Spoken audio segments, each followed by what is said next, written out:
Good afternoon. Hello, hello, hello, hello.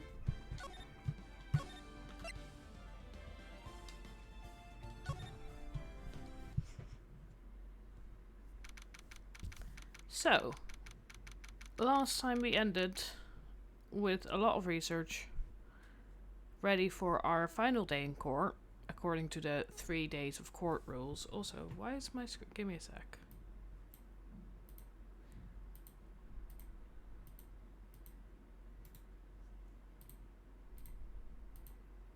I have some technical difficulties. Why is my screen so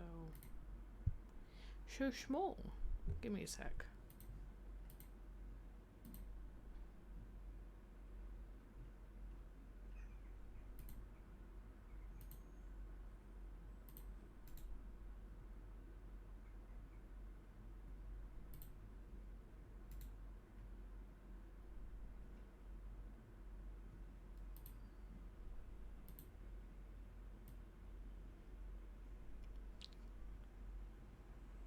Suddenly my screen was small.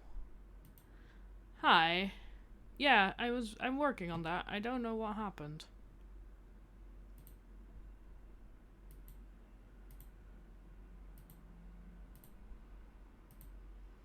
I thought I had it locked in place. But apparently I hadn't. Does it look okay now? Better? Okay, good. I'm quite quiet.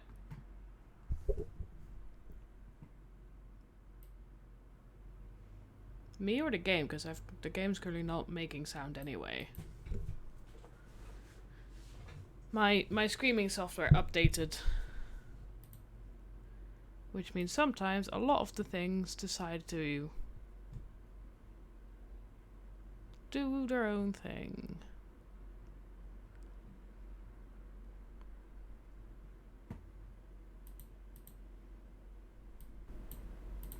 Better like this?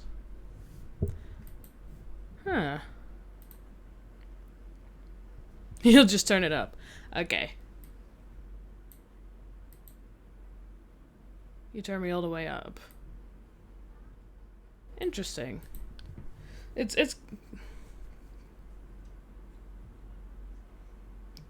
a good start to the stream, isn't it? When I don't like it when my streaming thing updates, because then that's usually when it decides to just go, you know what?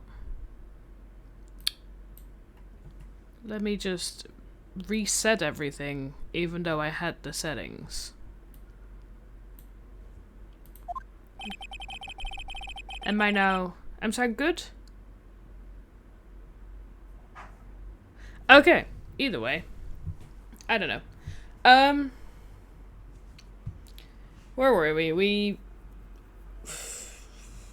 found a lot of information.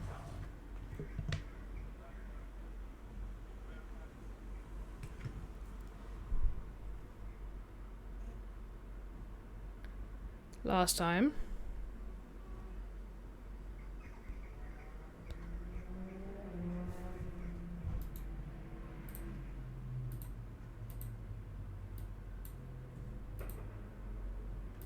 Give me 1 second while I do one more bit of...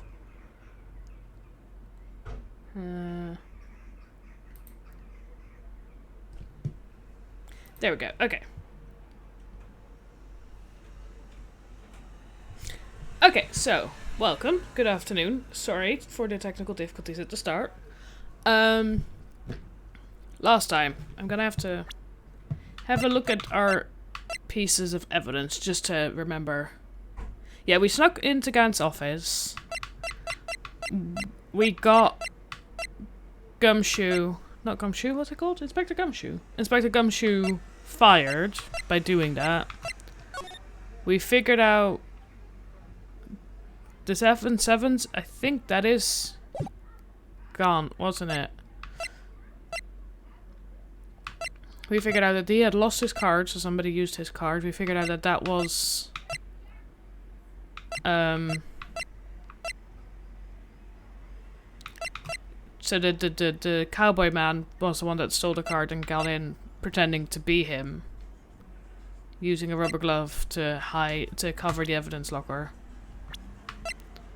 We found the last piece of the unstable jar in Gaunt's office. The security tape we watched endlessly.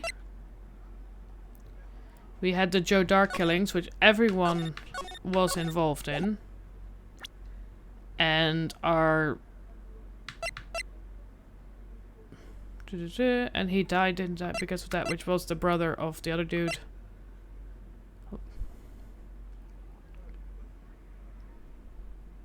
Yeah, the 7/7 was the code on the safe in Gaunt's office, which is why we assume it's Gaunt's.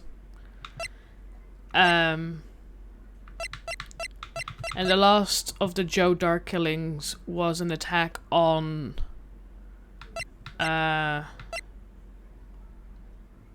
yeah, we did the evidence lift of the SL9 incident was tampered with, so it's like nobody knows for sure if it was actually Joe Dark, or they were sure it was Joe Dark but they didn't have any evidence, something like that. And then Emma Sky's handprint on the piece of leather or cloth. Okay, this is a defendant lobby, alright, but there's no defendant. I've been trying to reach Lana all morning. Where could she be? Yeah, we talked to Lana and we talked to her sister. Good afternoon. And where's Emma, for that matter? It almost seems as if something's been happening behind the scenes. Hi. Edgeworth. Knowing you, you've already figured it out. Who the owner of the 77777 ID number is, that is. Well, I have a pretty strong hunch. Can't. There we go. Looks like I'm not the only one who's figured it out. You know, the only reason this trial didn't reach a verdict yesterday is because there was still room for doubt regarding this ID record. If that number does belong to whom you suspect, then no doubt will remain. After all, he hasn't been officially charged with anything. True, not yet. In any event, once all doubt has been removed from that list, I can call for a ruling. 5 minutes, right? And Chief Prosecutor Sky will be found guilty. But she didn't do it. I figured you'd say as much. That's why I came here, to hear what you have to say. This is the first time he's ever done something like this. Lana's hiding something, and the only way we'll ever know the truth is to draw it out of her. The truth? Everything goes back to the SL9 incident. Don't be stupid, today's the last day of the trial. We don't have time to reminisce about the past. That depends on you. If she is found guilty, you'll lose your only chance to find out what really happened. We all love Edgy Boy. I'll think about it. See you in court, right? And he disappears. This is it. If I'm ever going to find out what Chief Gaunt has on her, it's now. Oh yeah, he has something on her, because that's why she is taking the blame for this. Isn't it?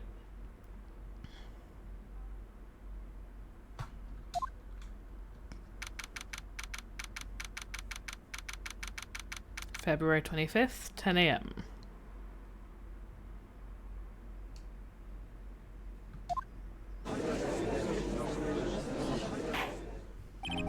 Court is now in session for the trial of Miss Lana Sky. The defense is ready, Your Honor. The prosecution is ready, Your Honor.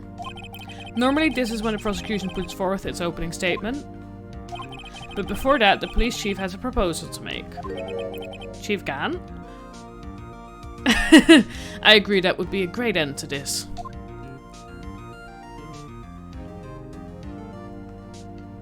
What do you want? Morning, folks. How's everyone doing?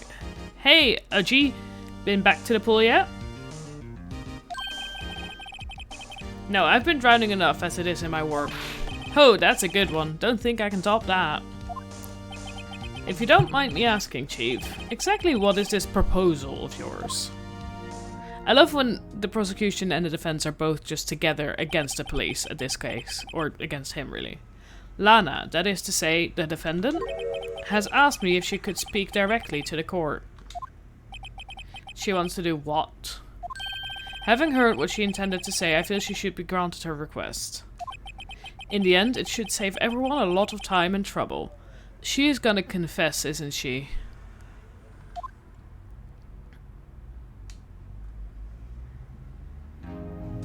Yeah, she's gonna confess. What's this all about, defendant? I'd just like to make one simple request and I'll be finished. Well then, what's your request? Your Honor, I'd like you to put an immediate end to this trial. Huh? I confess to all charges against me. No. On February 21st of this year, I murdered Detective Bruce Goodman. In the underground parking lot of the prosecutor's office. No, Lana! Lana! You can't. Your Honor, the defendant's claim does not change the defense's plea. In that case, Mr. Wright, I no longer require your services. But Lana! Your Honor, I hereby forfeit my right to an attorney. The prosecution may lack direct evidence against me,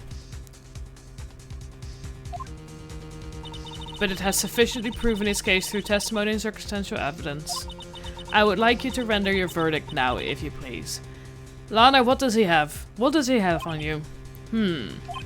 Well, the defendant certainly has the right to self-representation.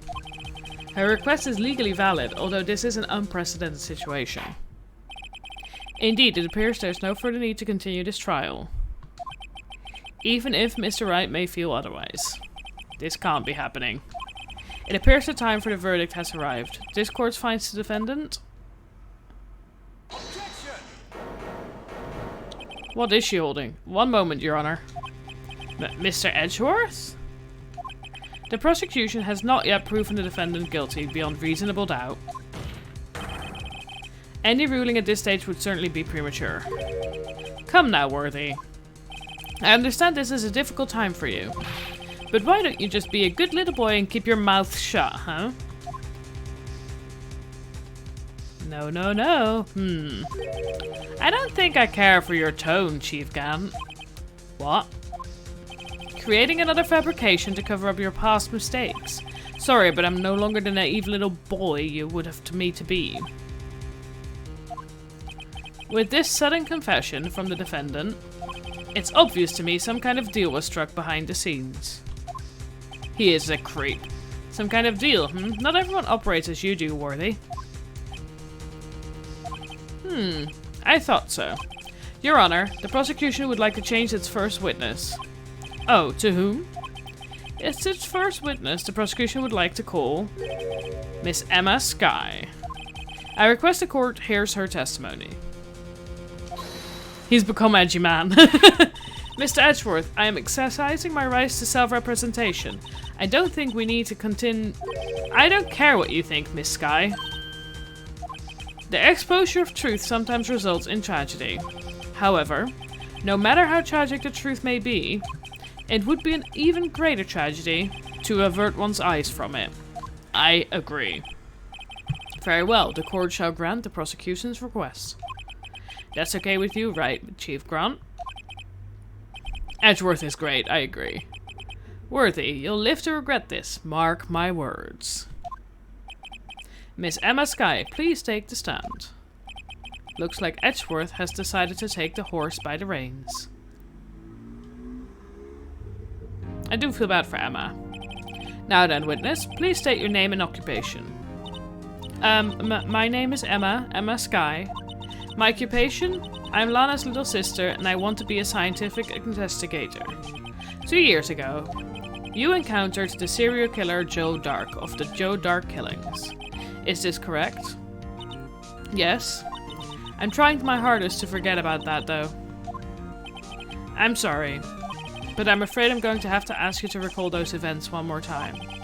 Mr. Edgeworth, please remember this trial concerns the murder of Detective Goodman. Is an incident that was resolved 2 years ago really all that relevant? Yes, it most certainly is. Well, okay then. He sure gave in fast. Now, please testify about what happened to you 2 years ago. The trip to yesteryear has finally begun. It's bound to lead to the truth behind this trial.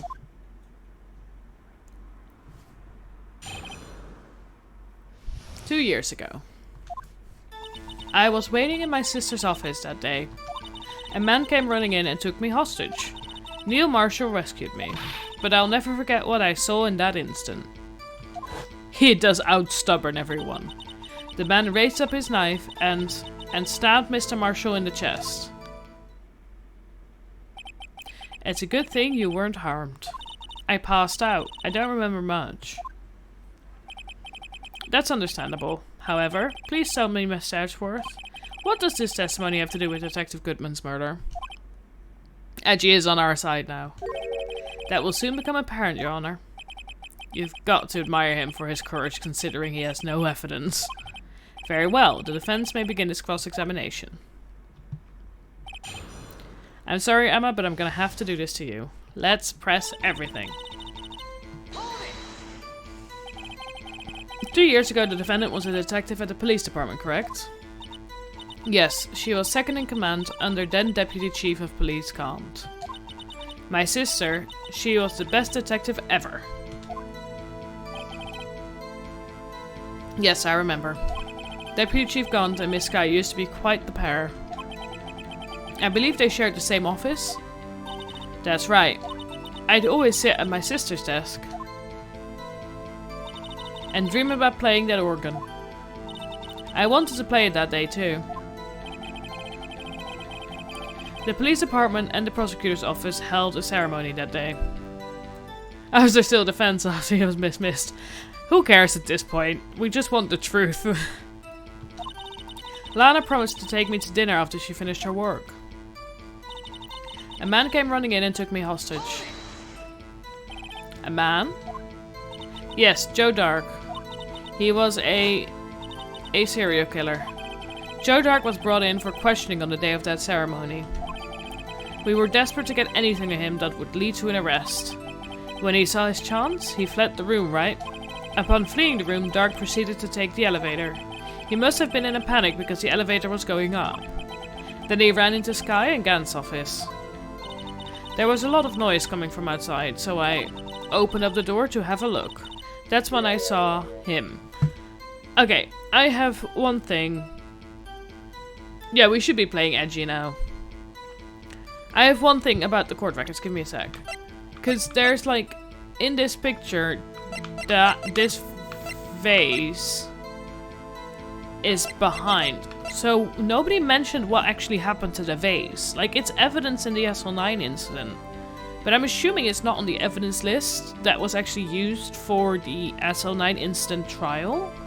So then is that vase some kind of proof that somebody hit somebody else with something or something? Interesting. Open up the door to have a look. That's when I saw him. Neil Marshall rescued me. What was the prosecutor doing there? That day, there were two people present during Dark's questioning. Deputy Chief Gammon Gant and Prosecutor Neil Marshall. Almost forgot about Gant. Neil Marshall had just received the King of Prosecutors Award.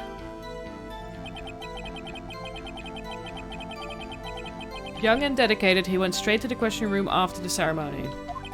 I assumed that would also be why he was the first to run after Dark. When Dark grabbed me, I thought I was as good as dead. Where was Gaunt in all of this? And that's when Prosecutor Marshall came running in? I don't clearly remember what happened then. But I'll never forget what I saw in that instant.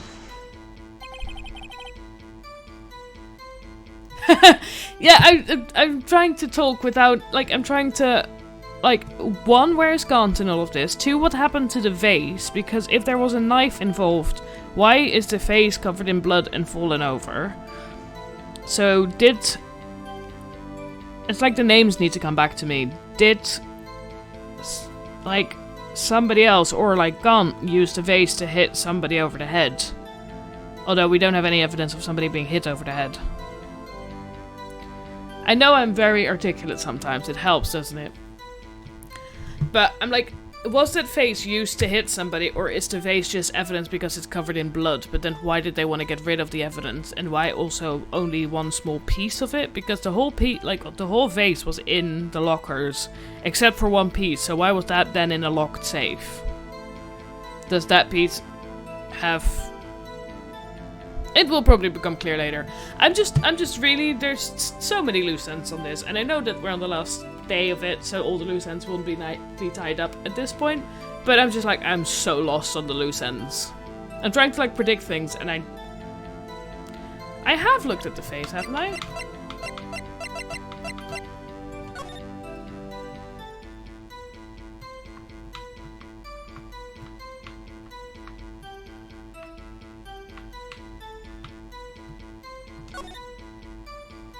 The jar has no bottom, so the hole goes right through. I wonder if it's really a jar or some kind of weird telescope.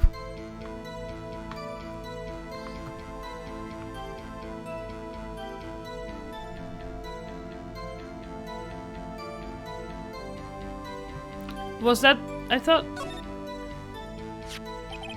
The dark red stain must be blood trace from the incident 2 years ago. Only the fragment found in Chief's gun office still had lines remaining on it. Oh! I think it couldn't have been something like written there. Also, yeah, we do still miss one piece of the handle. Anyway. Can you tell us about what? Sorry, I missed it. Mr. Marshall jumped on Dark just then. The lights went out. The lights? It was just about this time of year. There was a terrible storm going on and lightning struck nearby. So the electricity went out. Wait a minute. If it was pitch dark in that room, you shouldn't have been able to see anything, right? Right, but just then lightning flashed again outside. That sudden flash left an unforgettable image of the scene in my mind. I see. I told the detective about what I saw then. The detective? Yes, Detective Goodman. He was in charge of the case. Detective Bruce Goodman, the victim. Hear more. So you spoke with Detective Goodman about this 2 years ago? Yes. That's what's so scary about this trial. And you told Detective Goodman about what you saw? Yes, but at the time the words just wouldn't come out. That's why I drew a picture. A picture? Yes, I think she mentioned that before. Well, Mr. Wright, have you heard enough? This picture the witness drew. I believe it has a very important meaning. But the list of evidence I was given 2 years ago didn't contain a picture. Witness, would you mind if we added this statement to your testimony? Yes, Your Honor. We know where the picture is. No, the picture is on the back of this picture. Or no, it's on the back of something. Yeah, this is the picture. It's on the back of an evidence list for some reason.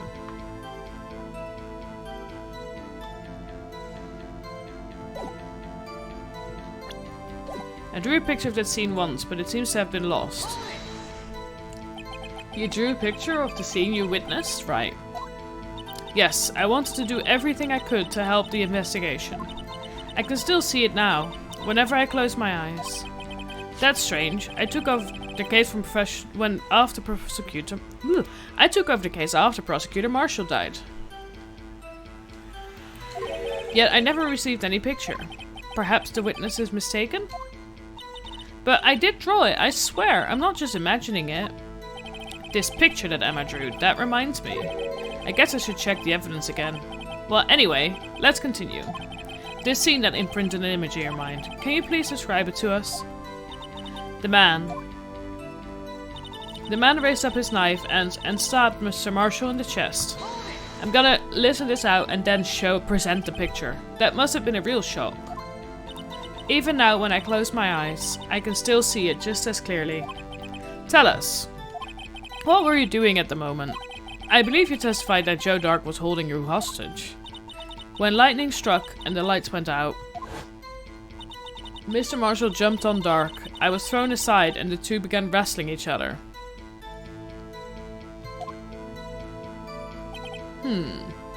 I'm just, every time they flick to that, like, her memory image, I feel like the fact that we don't see the dudes with the knife's face, it's gonna mean something. Like, it's gonna be somebody else. I just don't know who or why or if it... Yeah, exactly. Where is Gant? Where is Gant in all of this? If the prosecutor Marshall and Gant were the two people investigating and like questioning him that day, why did only Marshall turn up? Anyway, I'm pretty sure I was watching them. Emma doesn't have any reason to lie, but Lana sure does. I need to get Emma to tell me as much about this as she can.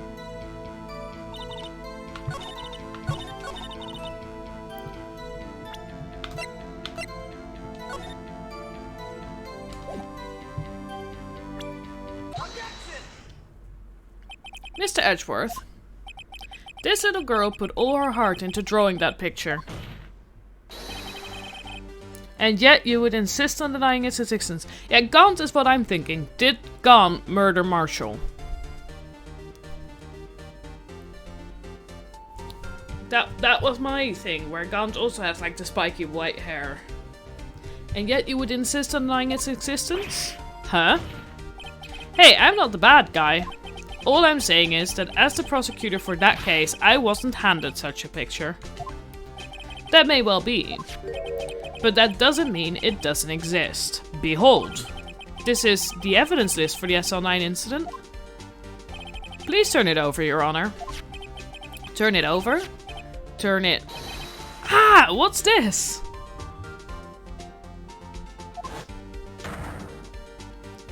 Turn it...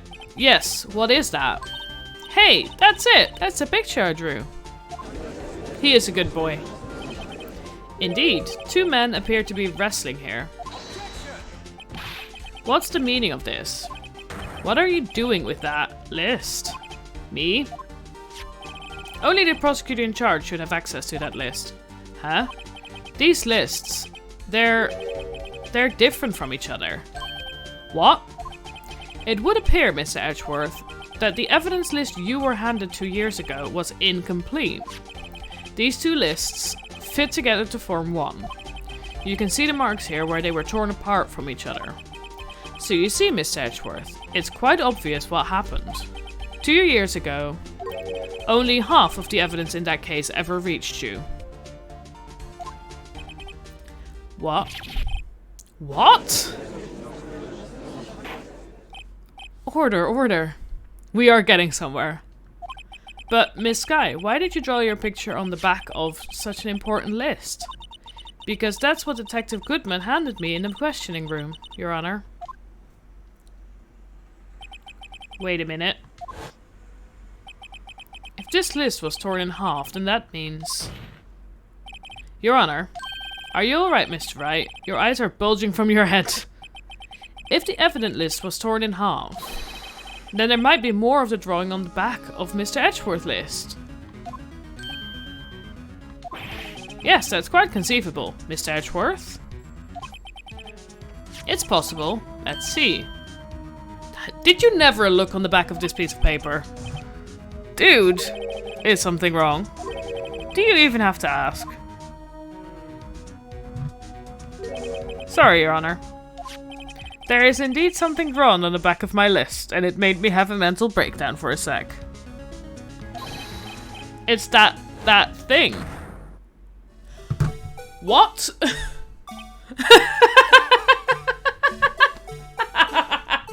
Okay.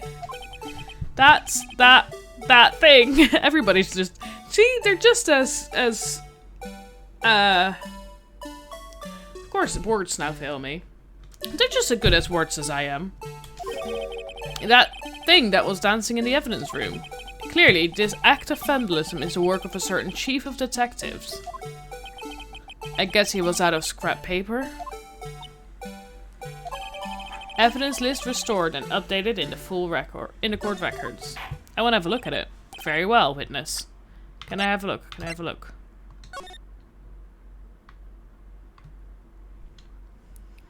Interesting.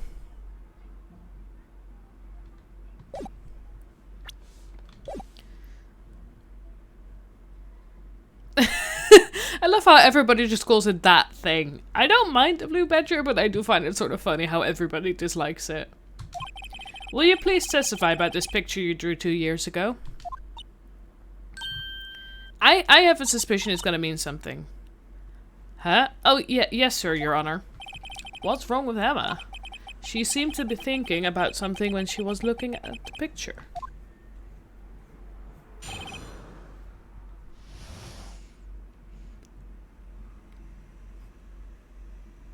The blue badger in the window. Very possible. How could it get so high up, though? This is a picture I drew 2 years ago. The flash of lightning was so bright all I could see were shadows. After that, I must have fainted. This picture shows exactly what I saw in that instant. To think of a flash of lightning could burn such an image in your mind. Thanks to that, though, she was able to show us exactly what she saw. Okay, I have a theory. There was a window behind the two people. What if the flash of lightning was actually a camera taking a picture of the mascot? Don't know what that gives us, like story-wise or hints-wise, but maybe. Well, I don't see any contradictions here. This clearly shows Joe Dark about the murder prosecutor Neil Marshall. How do you see people in this? They're just two black blobs. The defense may now begin its cross-examination. Can I cross-examine you, please? Yeah, because then somebody might have a picture from the other side. That's what I'm thinking now with the picture flash. Did you draw this picture right after the incident? I think I drew 2 or 3 days later. At first, I was in such a state of shock that I couldn't do anything.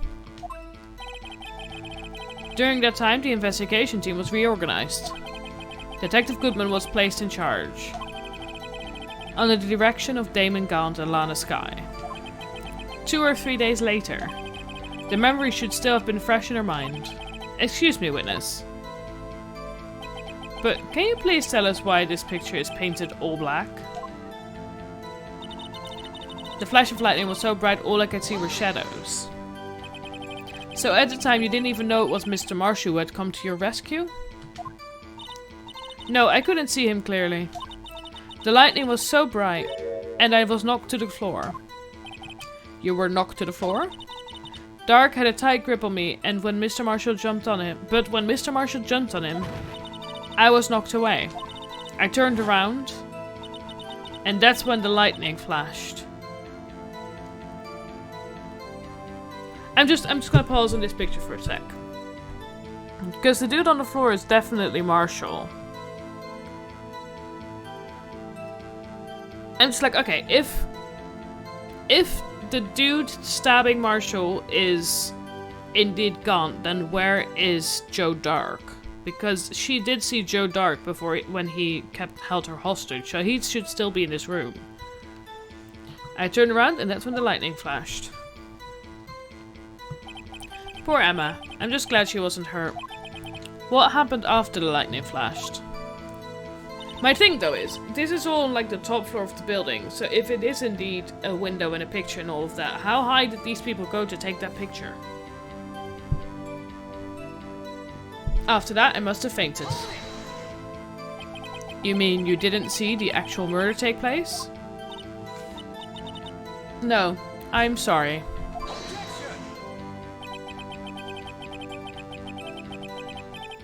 Let's have a look at Gunt's hairstyle. It's a bit too spiky, so it's probably not him then. No, I think it's a bit too spiky. Like he is wearing gloves though for some unknown reason. Also, I feel like there's definitely gonna be something about that sword attached to the set of armor on the right. Like that sword is a bit too. Anyway, the flash of lightning only drove off the darkness for a split second.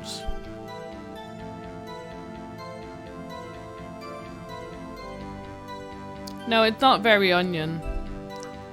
Not only that, but the trauma of the situation understandably caused the witness to faint. Do you really need to torture this girl any further? What? Hey, I'm not the bad guy here.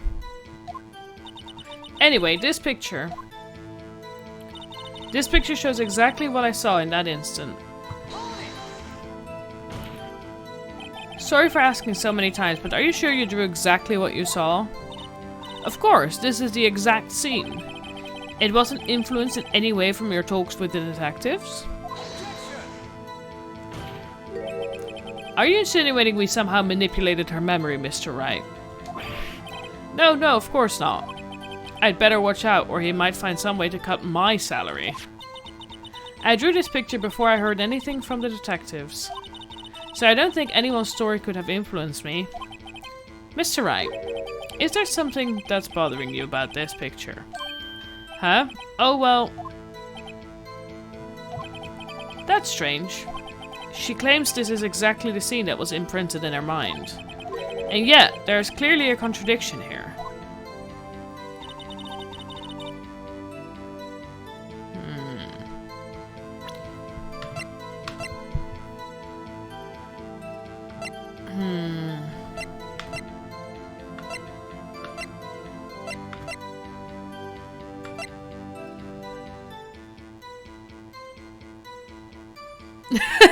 Are we breaking some tables in chat today?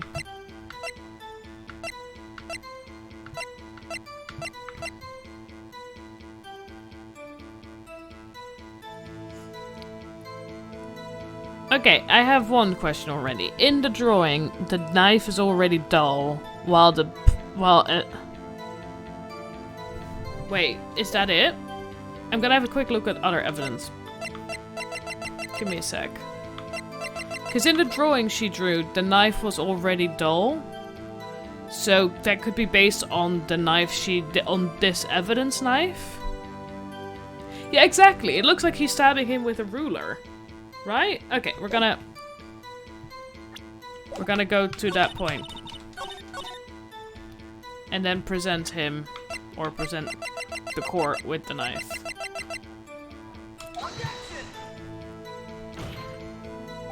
Your Honor, that statement contradicts this evidence.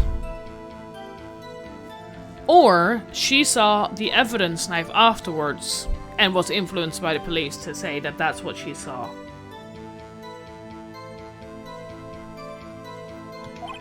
Huh? It does? I don't see anything contradictory. Huh? Really? Objection overruled. Try to think before you make accusations, Mr. Wright. Ooh.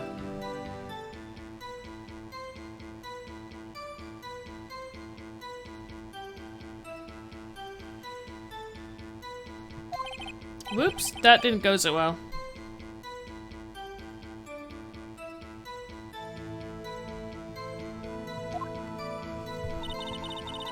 It's definitely that knife, but do I need to show something else?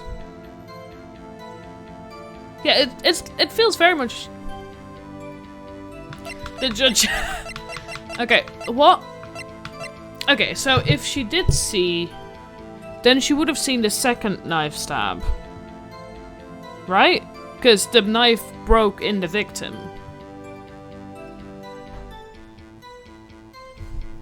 What else do we have on this? That's a different case. That one. Rubber glove.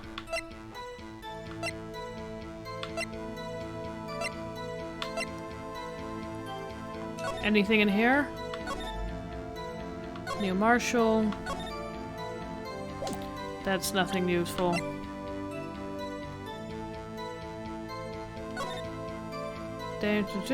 Single stab wound. Oh!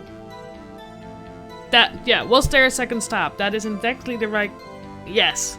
So, if we do we present this? Is this the... I'm gonna present this. I hate to be the bearer of bad news, but this picture the witness drew contains a blatant contradiction. What? But I still remember it just like it was yesterday. Mr. Wright. We were on the right track, just the wrong evidence. Perhaps it would be faster if you simply pointed out this contradiction for us. What part of this picture contradicts the autopsy report? The fact that it's a blunt that it looks like a ruler.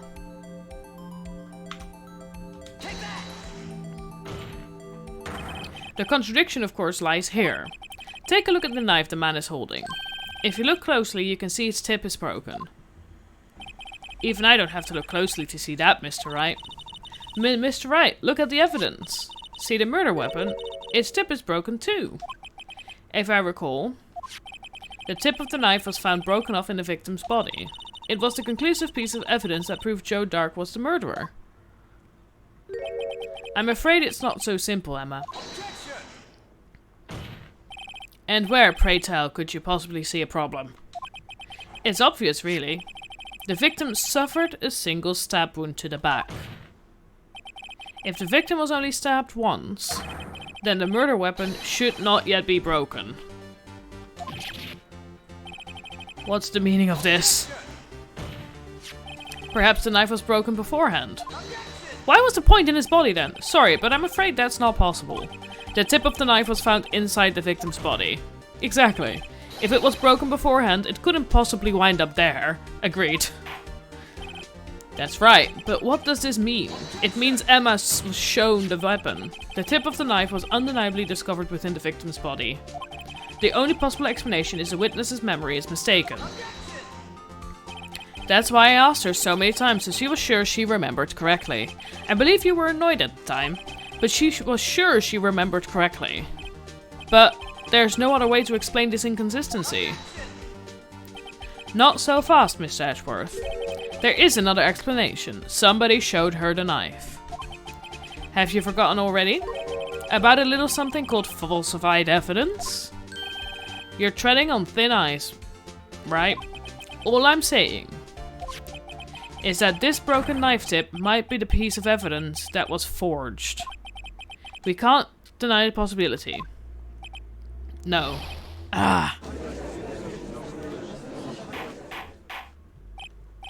Order, order, order. Are you saying the investigation really was corrupted? Your Honor, please allow me to once again go over the evidence that took place the day of the murder. The police department and the prosecutor's office were holding a ceremony that day. After receiving the King of Prosecutor word at the ceremony, Neil Marshall questioned Joe Dark along with Damon Gant. During his questioning, Joe Dark fled the room. Prosecutor Marshall chased after him and was killed by Dark. It is my belief that somewhere in this story, there is a lie. I'm not lying. The man really was holding up a broken knife. If that's true, then there's no other way around it. This could not have been the actual murder weapon. There must have been another broken knife. The shield. The broken knife on the shield trophy. What are the chances of there being two broken knives? Another broken knife besides Joe Dark's? Could there have been one? There is another one. If the witness is this adamant about the accuracy of what she saw, it can't just be explained away by a simple observational error. Mr. Wright. In that instant, Emma really did see a broken knife. I assume then that you have some information about this other broken knife? If so, please feel free to enlighten us. The murder weapon was already broken prior to the murder. There's only one way. Take a look at this. Here's the real murder weapon. Now the question is, do I show him this picture that shows the knife, or do I show him this, but it says that they removed the halberd? I show him the picture, right? Because that shows the knife that was there that day. Yeah, I'm gonna show him the picture. The answer lies in the past. 2 years in the past. Right here inside this picture. This is a picture of the award ceremony. Aha! What is it, Mr. Edgeworth? It's the broken murder weapon. Notice the award Prosecutor Marshall is holding. That's A broken knife. As we earlier concluded, the knife in the drawing was not Joe Dark's knife. That being the case, the knife the witness saw was in all likelihood from this award.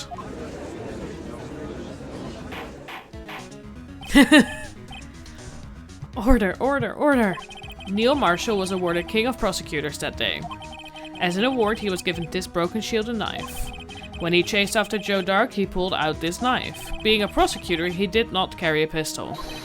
This broken knife was the only weapon he had in this dangerous situation. But that can't be. Oh, and why not Mr. Edgeworth? Because if the King of Prosecutor Award knife was the murder weapon, then the murderer and the victim would be reversed.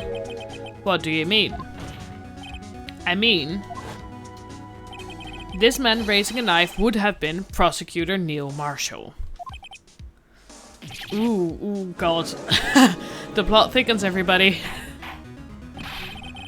But the prosecutor was the one who actually died. That's true. What's going on here?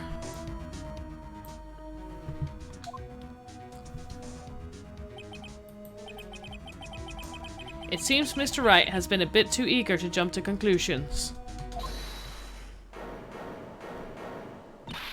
Wait, I remember now. I remember everything. Witness? Miss Edgeworth. What is it? Could you show me your evidence list again, please? His list? The one with that picture scribbled on the back.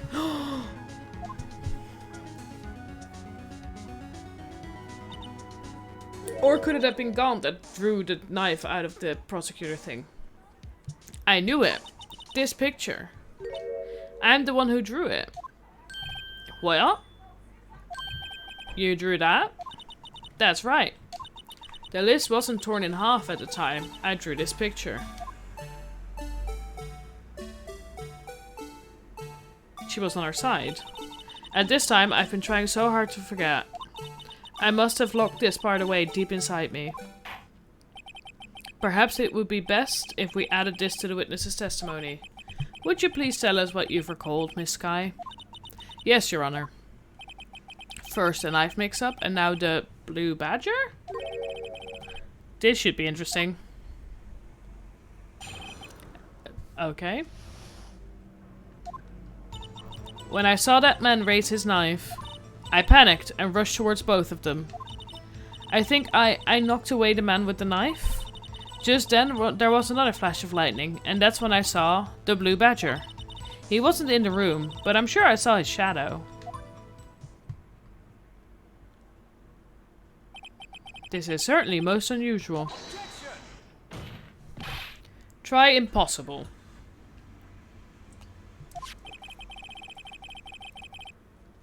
The chief of detectives hadn't even designed him until this year. That would mean he didn't even exist 2 years ago. Yes, well, the defense may now begin its cross-examination. Stop! Please, don't pursue this any further. Lana, no! Lana? What's the meaning of this? Please remain seated in the defendant's chair. But you can't do this. I've already confessed to the crime. Why can't you just leave it at that? Because we would like to get rid of all the bad apples. Chief Prosecutor Skye. We've already come this far. It's too late to turn back. Not wrong. Silence. The defense will now begin its cross-examination. Bailiff, please detain the defendant. It seems we're finally getting to the core of the matter.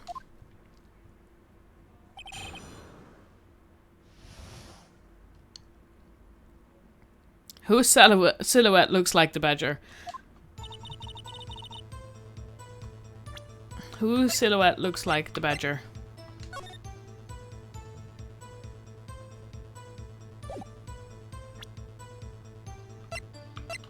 I don't know. When you say that man, I assume you refer to Joe Dark? Yes, at least I think it was him. You think? All I could really see were shadows. The power outage that immediately preceded the incident is also documented in the prosecutor's office reports. So then you... I panicked and rushed towards both of them. Why would you do something so dangerous? What else could I have done? He was about to stab Mr. Marshall. She seems convinced that Drake was the one holding the knife. But as we've just theorized, Mr. Marshall was the one holding the knife. Well, I didn't know that at the time. Then that dark guy knocked me down. All I could think was, I've got to help that other person. I think I knocked away the man with the knife? What do you mean, you think? It all happened so fast and I was in shock. I don't remember everything clearly. What I did, it's all kind of a blur. Miss Sky was almost killed before she was about to witness a murder about to take place. With so much happening in a matter of seconds, a little disorientation is only natural. I saw the man about to stab the other person, who I thought was Mr. Marshall. I knew I had to stop the man with the knife. What you did was very brave, young girl. So then what happened next? Just then there was another flash of lightning, and that's when I saw the blue badger. Are you sure about this? Of course. See, I even drew a picture of him here. But it was the chief of detectives who thought up this hideous beast. And that was just this year. The blue badger didn't exist 2 years ago. This is all quite verifiable. I know it sounds strange. I was surprised too when I saw him at the police department. I had this nagging feeling that I'd seen him before somewhere. Now I finally remember. Oh brother. Just when you thought that this thing had caused enough commotion. She may have actually helped Dark accidentally, and that's why Lana doesn't want this to happen and what Gaunt is accusing against her. Ooh, that could be a plot twist. Tell us, where in the room did you see him dancing? He wasn't in the room, but I'm sure I saw his shadow. His shadow? So you mean you didn't actually see his face with the winning smile and all? That's right, but I still remember it. He had 3 creepy horns. This is a pointless. That thing shouldn't have possibly existed 2 years ago. The witness must be mistaken. I do like the, well, don't like the idea, but I am interested in the idea that Gaunt made the badger based on her drawing, basically. That may well be. But what's important is what caused her to think she saw what she did. Oh, and I suppose you have an explanation? If so, then by all means, please show us what this shadow really was. What was it Emma saw when that lightning flashed? Who is this blue badger, really? Wait. Could it be the vase? I just might know. I think it's the vase. The blue badger hadn't even been dreamt up when Emma drew this picture, yet she's certain she saw its shadow.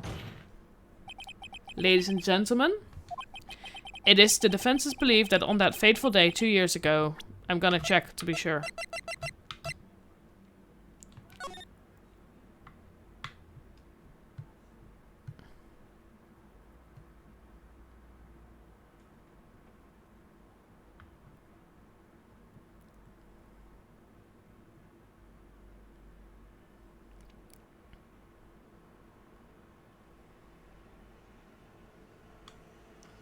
I have a theory it's a vase.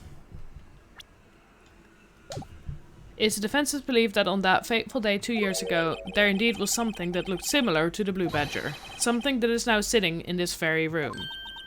Mr. Wright? In this room? Very well, Mr. Wright. What is it that the witness saw in that instant? Please show us this mysterious blue badger look-alike. I'm gonna have a quick look through the rest of the stuff, but I think it might be the vase.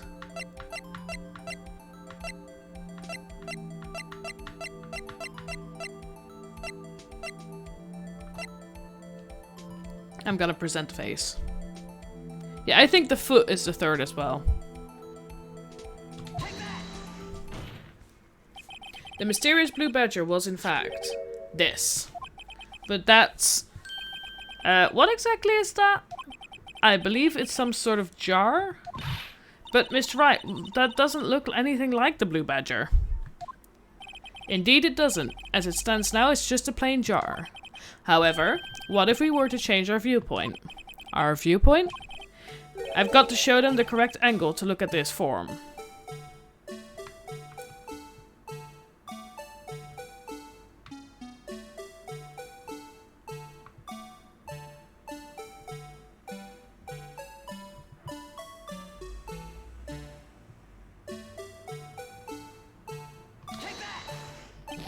This isn't right. I've got to make it look more like the badger. Allow me to remind the defense this case hinges on the witness's drawing. If Mr. Wright can't match the shape the witness drew, we cannot accept his claim. Let me try again. I've got to find just the right angle. Maybe I should rotate it vertically a bit more or horizontally. Come on, Mr. Wright, you can do it. I've got to show them the correct angle. Ah! Okay.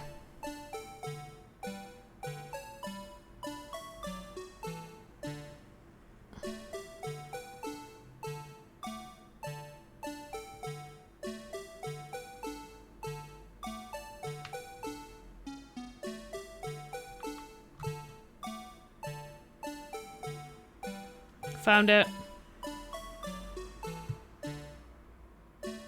Found it.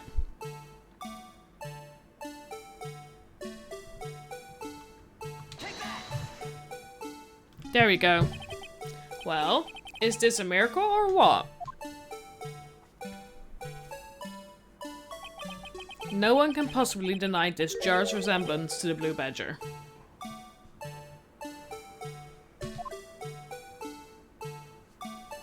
It's creepy. No. It can't be. Order, order. The defense has proven its claim. The mysterious blue badger witnessed on the day of the crime was actually this. Although we all enjoyed Mr. Wright's dramatic performance, one question remains. What's your point? That is a good question, to be honest. What do you mean? So, that badger thing was actually just a jar. That doesn't change anything. I'm afraid that's where you're wrong, Mr. Edgeworth. You see? This changes everything. Indeed? Very well then. Please tell us. What's different now that we know the witness saw this jar?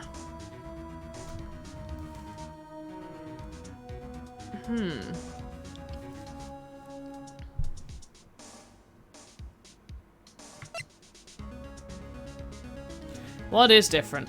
I'm gonna say either the murderer or the murder weapon.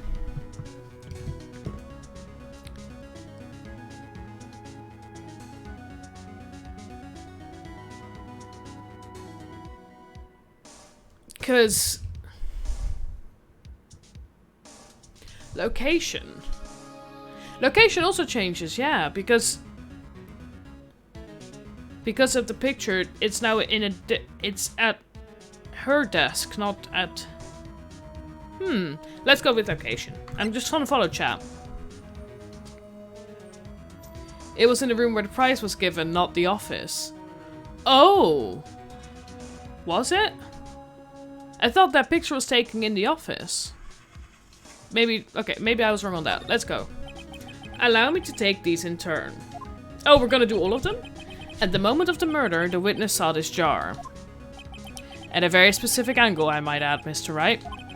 Yes, well, knowing this, where could she have seen this jar? Where? The location of the jar is shown in a picture taken on the day of the crime. It is on a shelf in the office of Damon Gand. It was on the shelf in the office. But the body was found lying near Lana Sky's desk. The witness testified so herself. Yes, and it is these two facts that reveal what actually transpired. You see, the struggle between Dark and Marshall did not take place in Lana Sky's office. It happened on the other side of the room in Chief Gaunt's office. Are you implying the murderer moved the victim's body? From Damon Gaunt's office to Lana Sky's office? Yes. Why would he do that? There's no reason. Exactly. If there wasn't a reason, he wouldn't have gone through the trouble. The only logical conclusion is that there was a reason. Do you know what that reason was, Mr. Wright? I finally figured it out. Have you? So this is why Lana tried to stop the trial. It's too late to quit now, though. The statue with the knife is still on Gon's side. Please recall the witness's testimony. She said she knocked away the man who was holding up the knife. In the next instant, the jar was hit and flew through the air.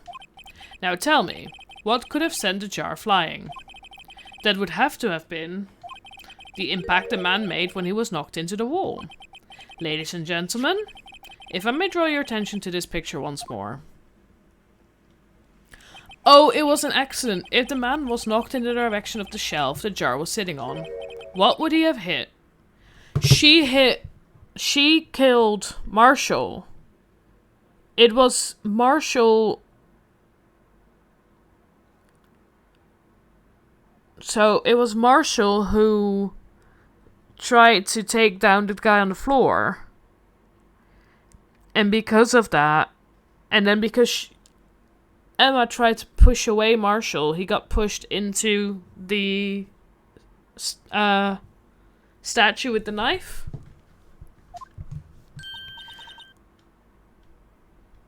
It was an accident in the dark, but yeah. The suit of armor, holding a very sharp and dangerous looking sword. Yes. And since the man who was knocking into the armor was carrying a broken knife, he would have had to have been Neil Marshall, wielding the King of Prosecutor trophy. Poor Emma. No, Mr. Wright, you can't be thinking... Yes. There is another possibility of what actually transpired in that room. Another possibility? Of course, the perpetrator would have had no idea, but nevertheless. I don't know if I can go through with this. Mr. Wright, what's the matter? If events took place as the defense theorizes, then the outcome is obvious. In that moment, assuming the man Emma Skye knocked away was actually Prosecutor Neil Marshall,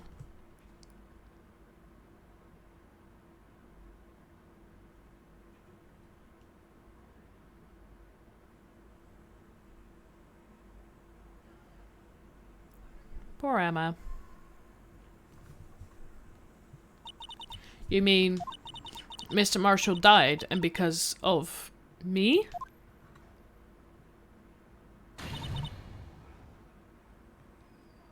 Poor Emma.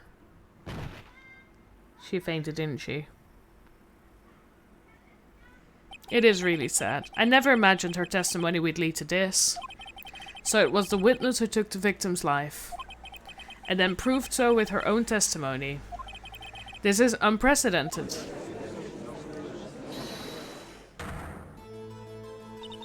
What are you saying?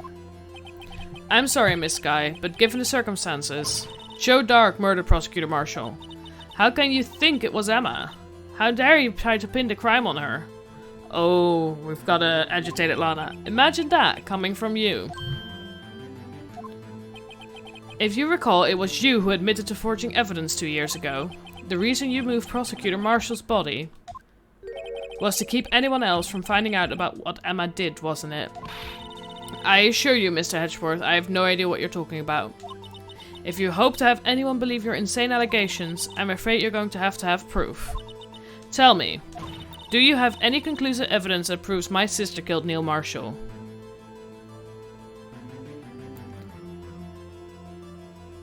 And now Gaunt doesn't have anything to blackmail Lana with, yeah.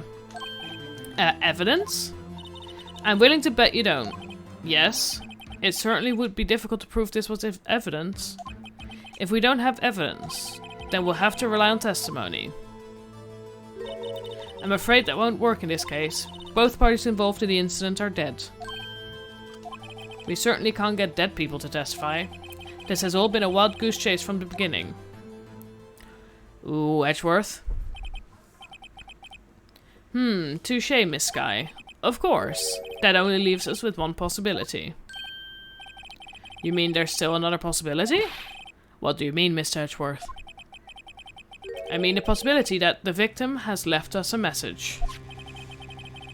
For better or for worse, Mr. Marshall did not die instantly.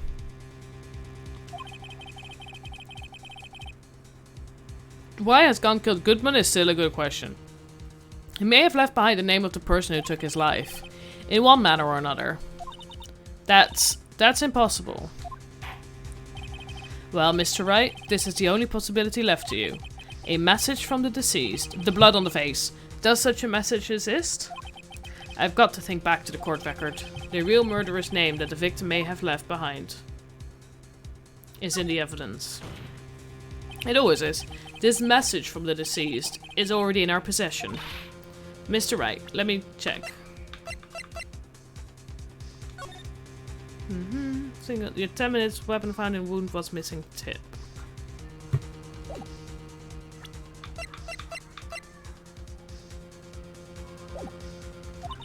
Will you stop at nothing to prove my sister a murderer? Do not be mistaken, Miss Skye. Our purpose is not to accuse Emma of any crime. There is only one thing we seek. The truth. No matter how painful it may be.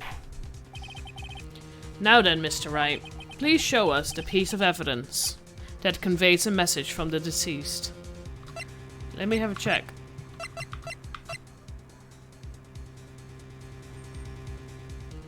We have this piece of cloth that is her handprint. But this is a message from the deceased. I think. This is the message left by the deceased. This is that blue badger from before, right? Oh, is he going to just speak the killer's name? If that thing could, I'm sure it would. Looks like everyone's forgotten this is just a jar.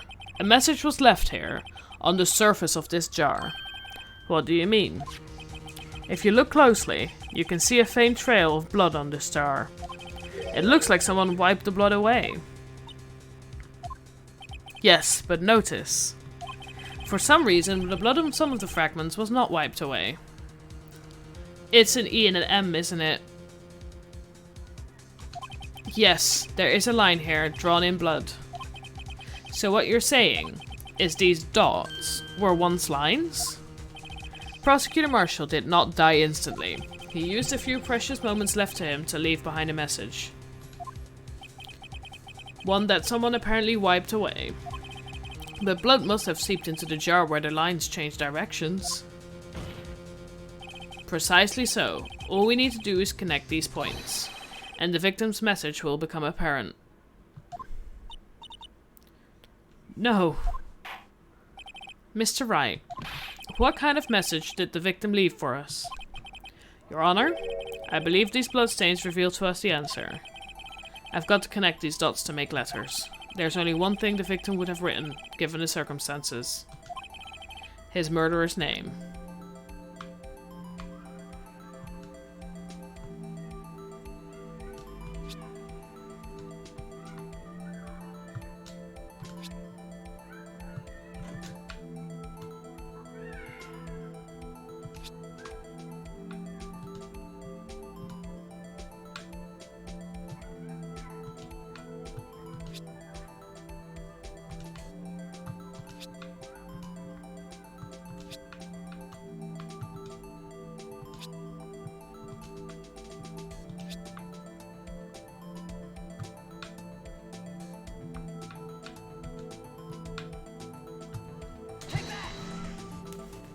I agree, poor Skye sisters.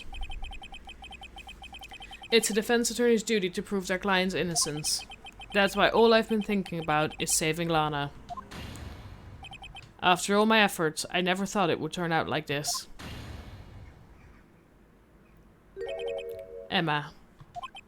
So this is the final message Prosecutor Marshall left behind.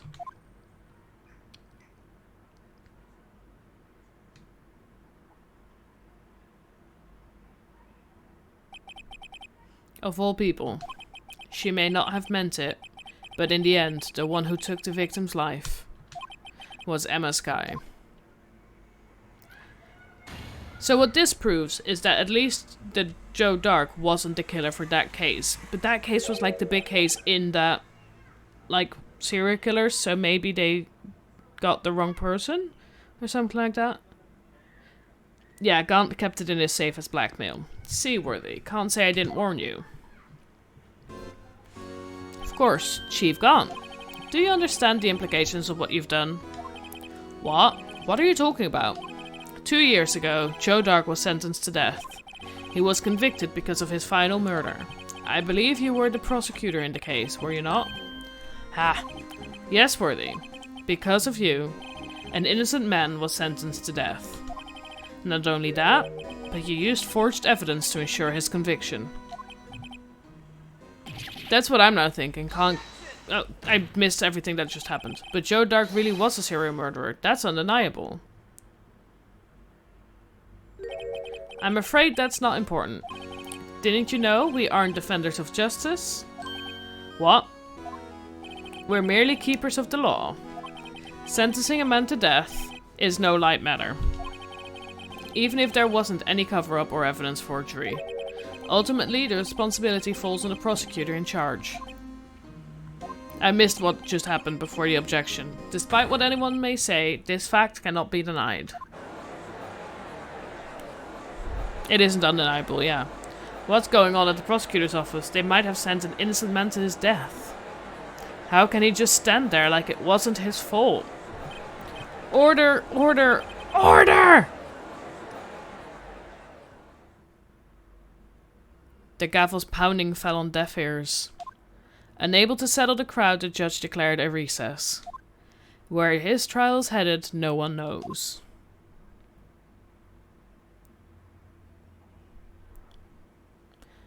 I agree with that.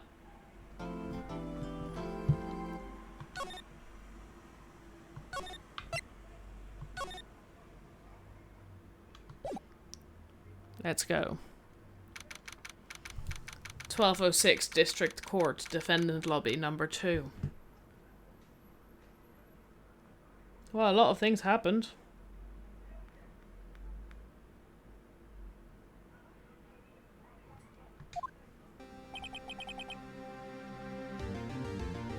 Sorry, Edgeworth. I didn't mean to get you in trouble. Don't worry about it. This is my problem, not yours. Hope I'm not interrupting anything, pals.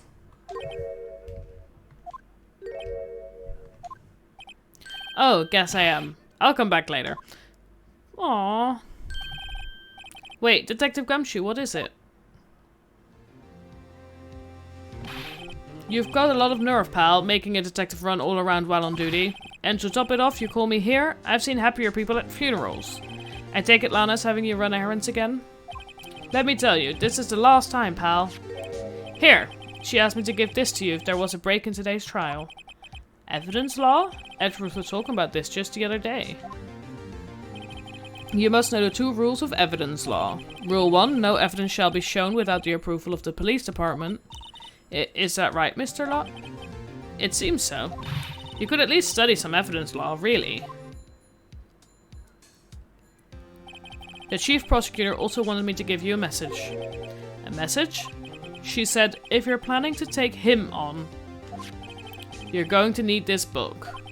Him? I guess I'll need to give this book a thorough read. Evidence law securely slipped into pocket. Explains the 2 rules of evidence law. Doesn't look like that book will do any good now, though. Can we read it? No evidence shall be shown without the approval of the police department. Unregistered evidence presented must be relevant to the case on trial. Okay. Looks like that book will do you any... Doesn't look like that book will do you any good now, though. All that's left now is the chief prosecutor's sentence. That's where you're wrong, detective. Huh? Haven't you figured it out yet? Why I'm still sitting in the prosecutor's seat? Despite all these allegations being thrown at me? Mr. Edgeworth, the real trial today hasn't begun yet. What? What else is there left to do? Your credibility has been all but ruined with this forged evidence you were never aware of. Emma Skye found out she's unwittingly caused a man's death, and now you're telling me you want to do more? You've got to be kidding me, pal. You're missing the point, detective. Lana didn't murder Detective Goodman. She merely stuck a knife into a dead body. That means the real killer is still out there. What? And we're going to expose him. No matter what it takes. This case has hurt too many people. It's time to bring it to an end. Time to take on Gant. February 25th, 1252. District Court Courtroom, number 9.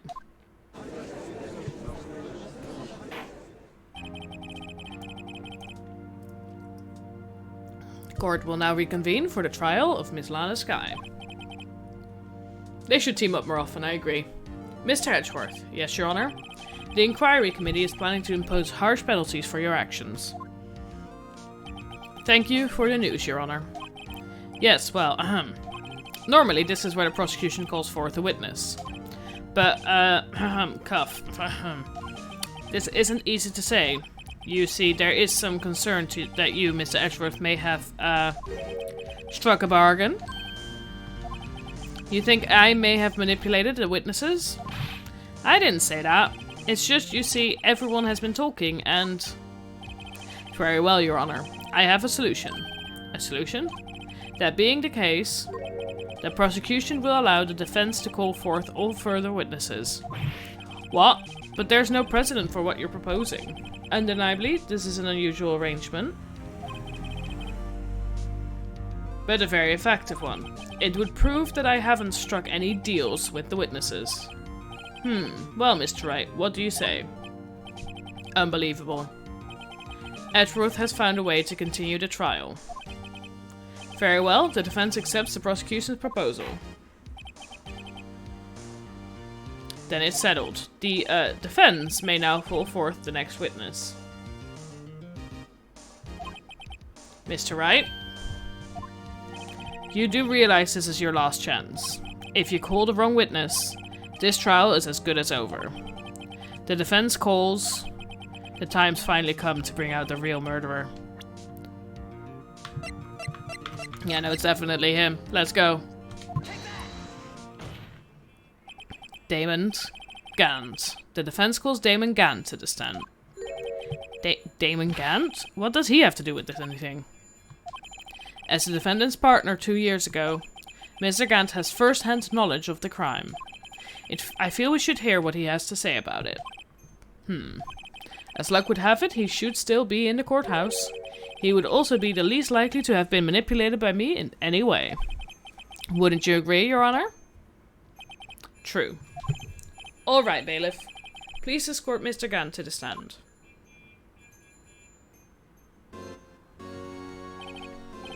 Witness, please state your name and occupation. What is this, some kind of practical joke? I was just on my way to lunch. Your name and occupation, sir. Worthy, are you sure you want to do this? Your name and occupation.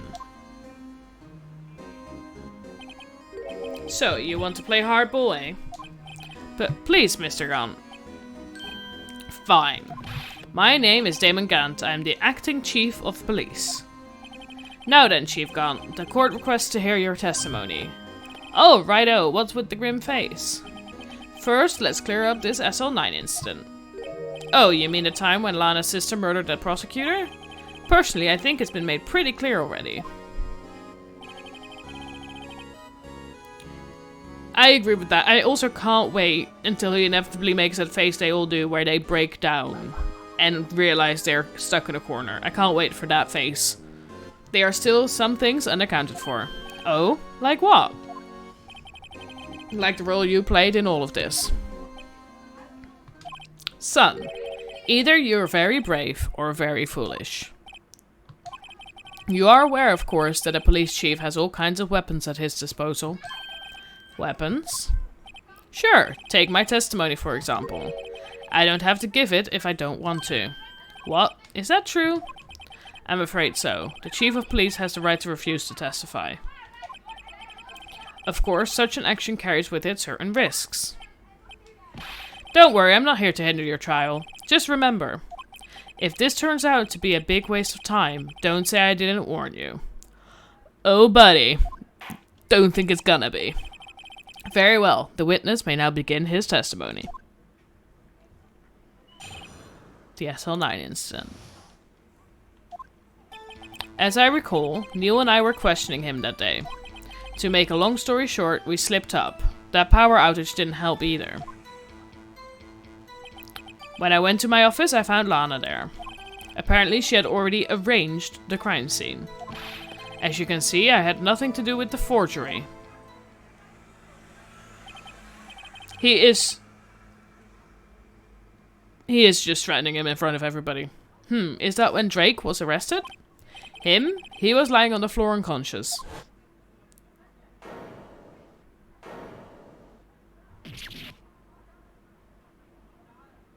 When Emma sent Neil flying, it seems Dark bumped his head. I see. Everything seems pretty clear-cut. If the police chief has the right to refuse to testify, then I'd better hit him hard and fast.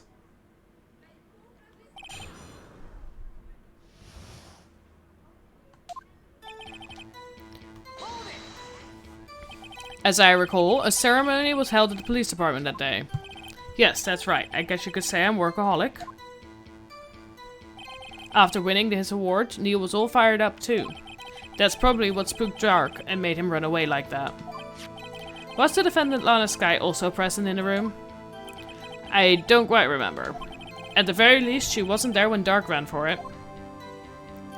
To make a long story short, we slipped up. That power outage didn't help either. So the two of you ran immediately after him, right? That's right, but Dark made it to the elevator first. So Neil and I split up. He went upstairs and I went downstairs. I guess you could say he got lucky. I don't like the amount of times he's like speaking in quotations. What's this about a power outage? Oh, that. The elevator stopped all of a sudden and I got the shock of my life.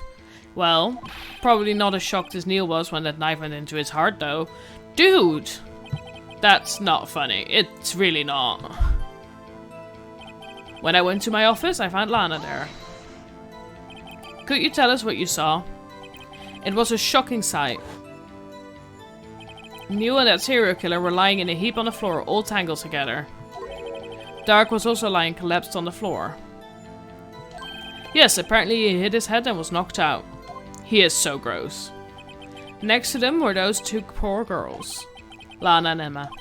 Lana was cradling Emma in her arms. Looking back at it now, she must have already known what her sister had done. Apparently, she had already arranged the crime scene. How can you know that? Because of the victim's body. It had already been moved. So that means... You found the body near Lana's desk? That's right. I think you said earlier, it was my suit of armor that really stabbed the prosecutor? Yes.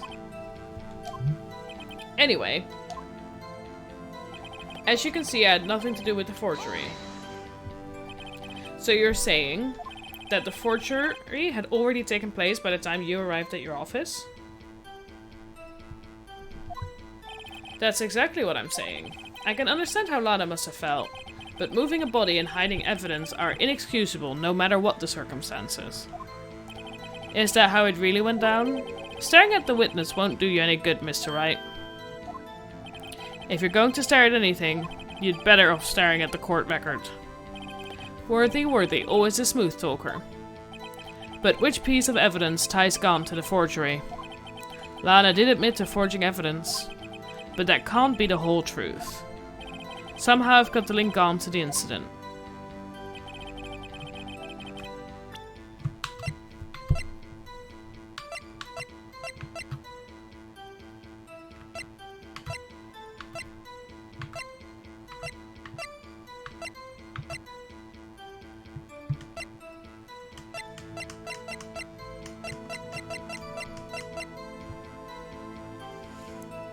Would showing him this work? Because the final piece was in his safe, so how would he know about it?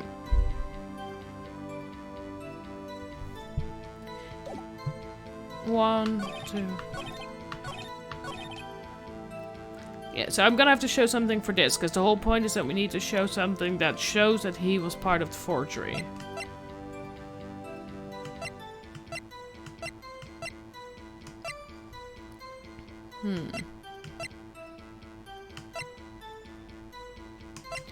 It's the fact that the thing is in this is safe, isn't it? We're gonna do that. That seems most on brand for me. You claim you had nothing to do with the forgery. But I'm afraid that is a claim you cannot back up. Explain yourself. Several pieces of evidence were found in your office. Take this jar, for example. That's that blue badger you showed us earlier. A piece of this jar was discovered in your safe. Not only that, but the evidence list I presented earlier was actually found inside your desk. It was found where? You see, Chief Gon, these articles of evidence uncovered in your office are both concrete proof that you also played a part in the illegal investigation. Chief Gon, what's the meaning of this? Oh, here's the defense attorney who may even rival Worthy. So you admit to it then? That you were involved in a forgery? Me? Who? Me? Or do you mean you? Me? Why would I have anything to do with that? Well, you were the one who snuck into my office when you found this evidence. Dude! Prosecutors aren't the only ones capable of forging evidence, you know. Defense attorneys can do so too. Isn't that right, Righto? However, Detective Gumshoe was present during the investigation.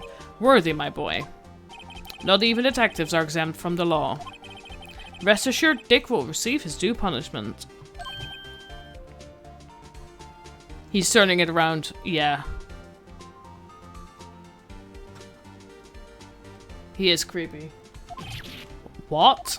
If Detective Gumshoe's salary drops any further, he'll end up paying to work. Poor dude. Yes, well, in light of the detective's presence, please give us your testimony regarding these pieces of evidence found in your office, and their relation to the forgery that took place at the crime scene. My. Kids these days no longer know how to put two and two together. Oh god. Let's see, what was it now? A jar fragment and a list? For all I know, you could have planted them in my office. Anyway, you can't prove when those pieces of evidence were discovered. If they were found after Dark was convicted, then they're worthless. There's no reason I participate in a forgery. Oh, I didn't read the last one, accidentally. Mr. Wright? Yes, Your Honor. When investigating the crime scene, you should have been more careful to observe protocol. You do understand that I am the Chief of Police, right? There will be consequences. Oh. Indeed, I believe I will press charges so you won't make the same mistake again. Dude. My apologies, Chief, but will you mind waiting until tomorrow for that? Today is, well, you know. Alright, Edgy. I return. In return, though. I know. That place, right? Huh? What are these guys, telepathic? Oh, he's got the judge under his belt. He's got the judge fully in his park. I'm gonna first have to read the last one again. Rearranging the crime scene wouldn't help me out in any way. Okay, let's press everything again. I'd appreciate it if you'd stop making these ridiculous allegations. Yes, you do have a point. You wouldn't have the guts to do something like that. What? I'll have you know, back in the day I once broke into a cattle ranch and tipped... Mr. Wright, what are you saying? Anyway, you can prove you didn't carry any evidence, can you? If you have proof to the contrary, you're going to need it later. This is what is called corruption. Later? What are you talking about? What else? I'm talking about when Raito's prints are found. Yes, if they're found inside my safe, they would prove his investigation was illegal. I've never faced anyone as slimy as this guy. Anyway, you can't prove when those pieces of evidence were discovered. What do you mean by that? This is all purely hypothetical, of course. But suppose I did place those items in my safe. Such an act wouldn't necessarily constitute forgery. If concealing evidence found at a crime scene isn't forgery, I'm not through speaking yet, righto? It all depends on when the evidence was discovered. If they were found after Dark was convicted, then they're worthless. Are you saying this jar fragment wasn't discovered in the initial investigation? It would appear not. After all, it wasn't listed in the evidence list. For all we know, it could have suddenly materialized the day after Dark was sentenced. Still, why would it be in your safe? Oh, and wouldn't that be convenient? Exactly. Right? The chief is talking about a possibility. So long as you can't rule that out, your remarks, however clever they may be, will only succeed in wasting time. Tell me something I don't know. Come now, Righto. Think about it. There's no reason I'd participate in a forgery. How can you look me in the eye and say that? Because I'm innocent. Remember? Who was it that murdered Neil? I'm not sure I care for the word murder here. But in the end, the person responsible for Miss Marsh's unfortunate demise was Emma Skye. Well, now do you see? Rearranging the crime scene wouldn't help me out in any way. Really, Chief Gaunt. At the very least, there is one very large benefit you've reaped from all of this. Oh? I wasn't aware. What's this benefit? That would, of course, be the position you have. Chief of Police. Oh. The resolution of the SO9 incident secured your promotion to Chief. That in itself is sufficient motive. Oh, that's a good one. Huh? Do you really think I'm that incompetent? What do you mean? Even without that case, I was already in line to become the next chief. The resolution of SL9 merely sped up the inevitable a little. Is that true, Edgeworth? Yes. He was going to be made chief anyway. Ah. Be careful when pointing that finger, or you might wind up being the one pointed at. So that means there's only one possible motivation for you to commit forgery. If you didn't do it for yourself, then you did it for someone else. Don't be silly, Worthy. You know me better than that. There are only 3 people I look out for. Me, myself, and I. At least he admits he's selfish. There, it's out in the open now. Ochi, would you mind if I changed my testimony a little? By all means, please do. I wouldn't be anyone else's accomplice if there was nothing in it for me. I like the idea of him being the serial killer, although there's nothing yet to prove it. Nothing in it for you? Sorry, but the only person I truly care about is yours truly. That girl, Lana's little sister, was it? If you think I felt sorry for her, you'd better think again. I think he committed to the forgery both to get Lana in his pocket as well as then get Dark to take his place in the thing. Because if it hadn't been Dark killing him, then it wouldn't have been able to put Dark away for it either. You're right. You don't feel sorry for anyone. Be tough on crime and tough on people. That's how I was raised. You seem to be lax enough on yourself, though. That's a good one, Worthy. Every time he laughs with like the ho ho ho. I feel like he's Santa and it's very disconnected in my brain. I'm just like, can you stop laughing that way, please? Could there have been something in it for him? Given his selfishness, would he have helped someone out? Ooh. Who could be his accomplice?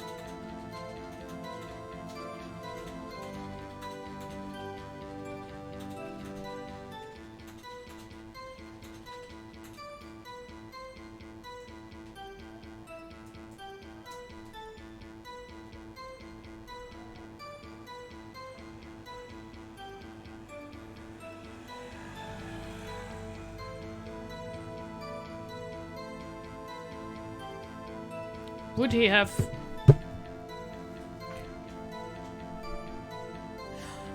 He has an accomplice, Lana Skye.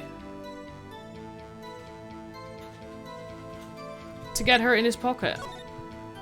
True, you might not help out anyone for their sake, but if it could benefit you, you might decide to assist someone, because then he would put her in charge of the prosecutors and be able to get the prosecutor's offers in his pocket as well. That's it. Decide to assist someone. Mr. Wright, it appears you're positively determined to portray the chief as a nice man who likes to lend people a hand. That's not what I mean. God. Very well then. Who is this person you believe Chief Gaunt may have helped forge evidence?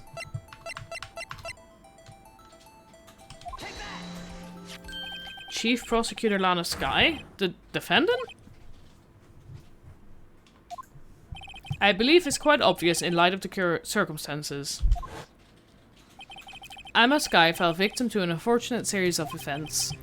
Who would want to help her more than her own sister? Lana. And as for Chief Gaunt, he would also have a reason to help Lana if she asked him to.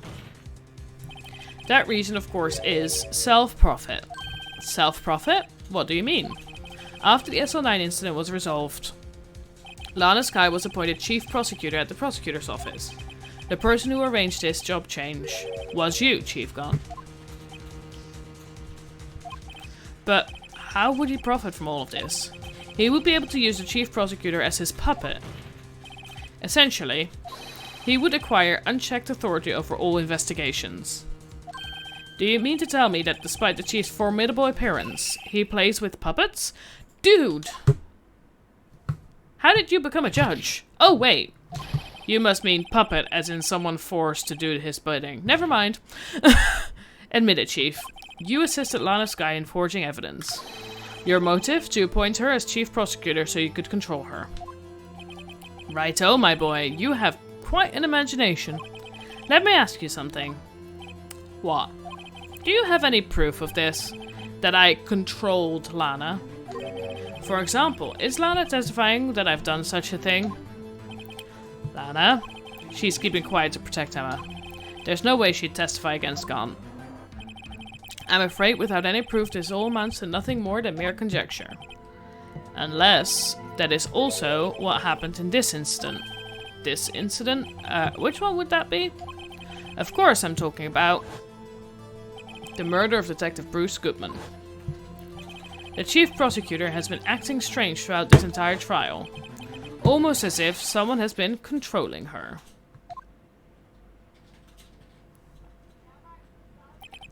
Worthy, you'd better watch your tongue. I wouldn't want you to get hurt. Just what do you mean?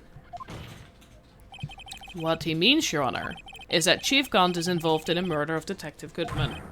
Not only that, but the Chief is now making Lana take the rap to cover up his involvement. What? Yeah, there we go. Order. I said order! Mr. Wright, you can't be serious. Huh? This is an affront to the highest ranking officer in our law enforcement agency. To accuse the Chief of Police of blackmail and murder? That's impossible. Dude's had a stroke halfway through that sentence. Your Honor, I was merely reiterating what Mr. Edgeworth said in easier to understand language. It's too late, Mr. Wright. There's no turning back for us now. Ooh, we're going through this? It looks like he's the one who's decided to go through with this. Can you prove this, Mr. Wright? That the Chief, a high-ranking officer of the law, is involved in this murder? Good question. Regardless of his rank or title, Chief Gaunt is just a man. The question is he a criminal? I believe the evidence will tell. I see. Alright then. Let's see what Mr. Wright's got, and it better be good. Show us this evidence that ties Chief Gaunt to the murder of Detective Goodman.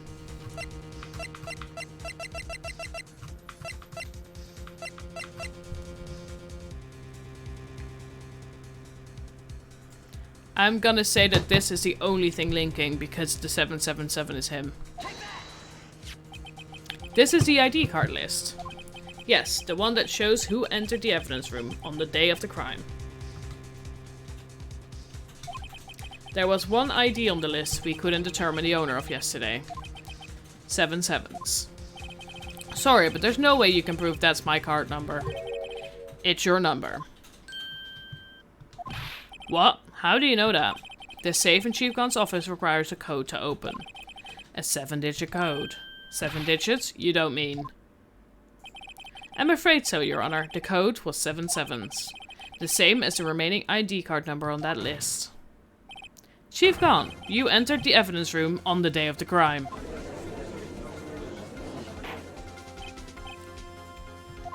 Chief Gaunt, what do you have to say?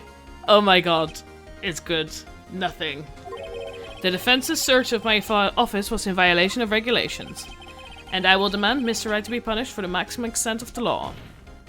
But right now, this court demands an explanation from you about the use of this ID card. Oh, I love the eyebrow twitch. Chief Gaunt, so you admit it? You entered the evidence room on the day of the crime. What about it? I'm chief of police, whether it's the evidence room or the bathroom. What's the difference? I can go anywhere I want. Tell me, when you entered the room, were you alone? I always go to the bathroom alone, as I do with the evidence room. Detective Goodman wouldn't have happened to be with you that day, would he? Of course not. Why would he be? I hadn't seen him in days. You hadn't seen him in days, Chief Gaunt? I'm afraid you've just undone yourself. On that day, you had to have met Detective Goodman. What do you mean? This trial's purpose is to determine Lana's Sky skill. No, it isn't, Your Honor. This trial's purpose is to determine the truth. If Chief Gaunt met the victim on the day of the crime, then we need to determine one thing. What transpired during that meeting? I'd hope so, that there was a difference. In that case, Mr. Wright, I'm going to have to ask you for evidence. Show us proof that the victim went to meet Chief Gaunt on the day of the crime.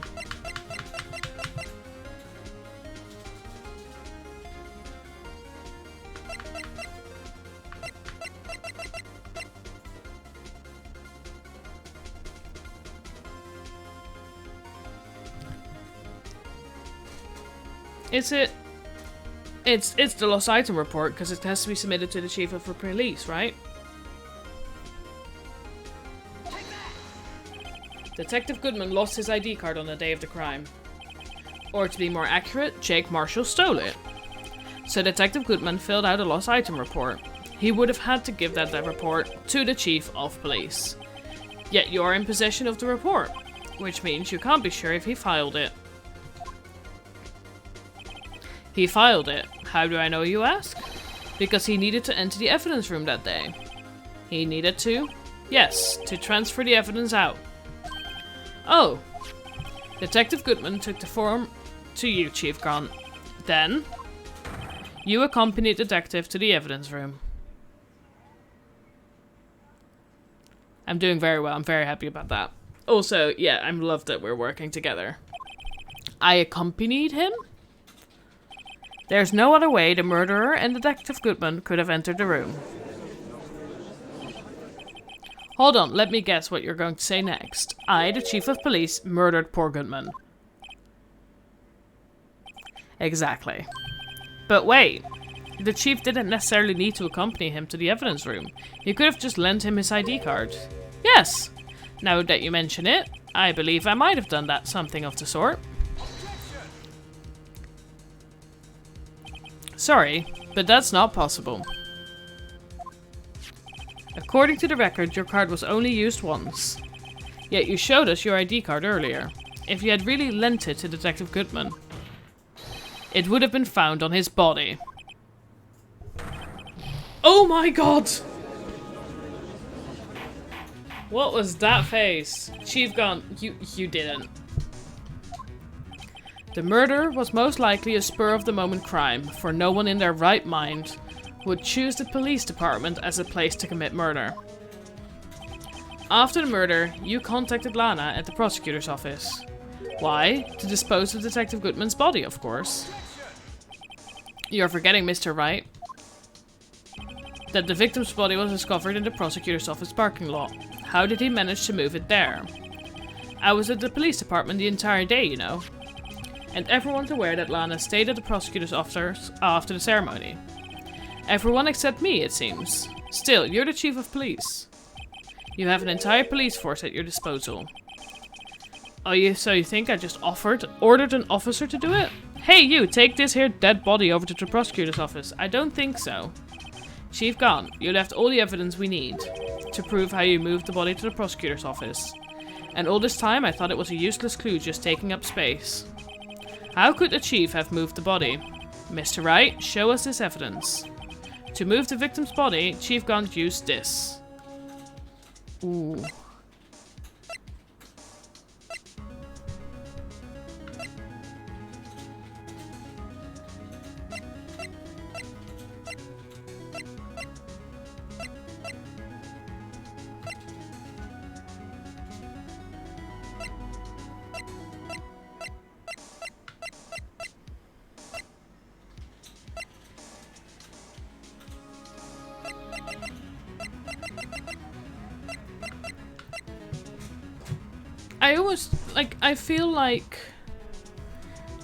I feel like it would have just dumped the body in the back of Edgeworth's car.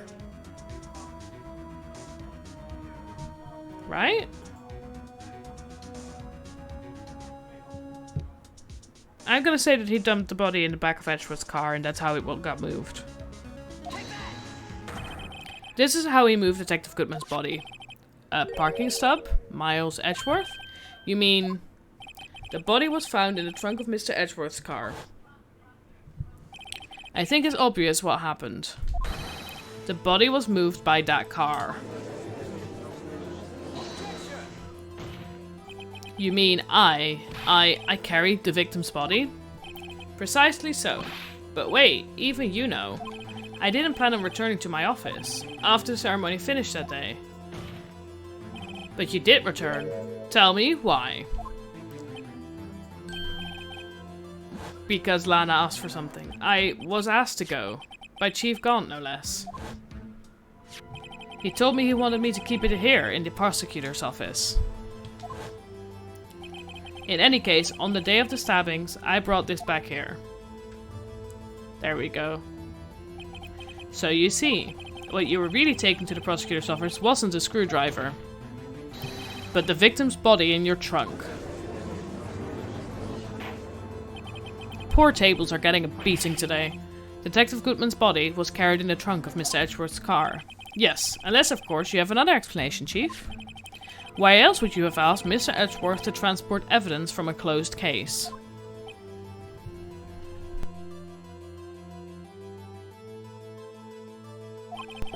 There's only one plausible explanation. To transport the body to your accomplice, Miss Lana Skye.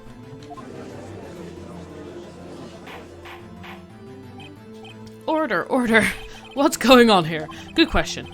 Is there no room for rebuttal to the defense's outrageous accusation? Think back to the photograph Mrs. Starr took at the prosecutor's office. This was not a photo of a body being stuffed in the trunk to be taken away. It was exactly the opposite. It was a photo of the body being taken from the trunk. Chief Gaunt, please say something. I believe... Your time's up. My time's up? Sorry, Righto, but I'm having lunch with the District Attorney General after this. We have to get going if we're to make it in time for the early bird special. But the cross-examination isn't finished yet. Remember what I told you earlier. A police chief has all kinds of weapons at his disposal. Weapons? Like the right to refuse to testify. I'm invoking that right now. What? That is not a right to be casually invoked. There are certain risks to be considered. So you're going to just run away after all of this? Run away? Don't make me laugh, Worthy. I stabbed old Goodman. That's what you're saying, right? But if you had any conclusive evidence, you would have presented it by now. Well, You think I had Lana dispose of the body? If so, then show your proof and get it over with. I'll say it again, Mr. Wright. Damon Gant is the current chief of police. This court will not tolerate any accusations against him without concrete proof. Well, Mr. Wright, Your Honor, do you have any concrete proof? Proof that Chief Gaunt murdered Detective Goodman and made Lana Miss Skye dispose of his body. Do I have any concrete proof? We're gonna have to present evidence, I just don't know what. Let's have a look. Yeah, we don't have proof yet, right? Because this makes sense with the whole Lana and stabbing again so that it looks like she did it.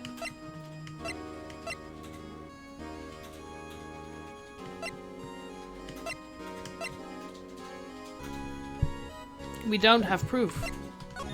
I have no proof yet. It's no use showing evidence I'm not even sure of myself. No, Your Honor. At present, I have no conclusive evidence. See, Aji? In that case... this court is forced to penalize you for your allegations against the chief. What? Here's a tip. Never gamble what you can't afford to lose, righto? It seems that Lady Luck was on my side again today. Okay, Aji, I'll leave the rest to you. Oh god.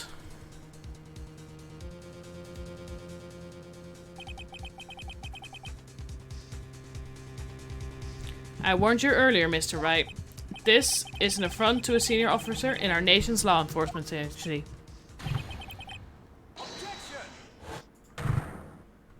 Lady Luck, Maybe we should have a word with her. Mr. Edgeworth, what do you mean? There's one lady who knows the real truth behind this trial. We haven't yet had the honor of hearing her testimony. A lady who knows the truth? Another witness? In the absence of conclusive evidence, the only other method of proof is testimony. But Chief Gaunt has invoked his right to refuse to testify. There's still someone else, one more witness who can answer all the questions. Raised in this trial, someone right in this very room. We're gonna ask Lana. Mr. Edgeworth, who is this person? Why are you asking me, Your Honor? Have you forgotten? The defense is the one calling witnesses today. We're gonna ask Lana. Mr. Wright, does such a witness exist? She may not be willing to tell the truth, but we can't just stop now. Yes, Your Honor. The defense calls forth...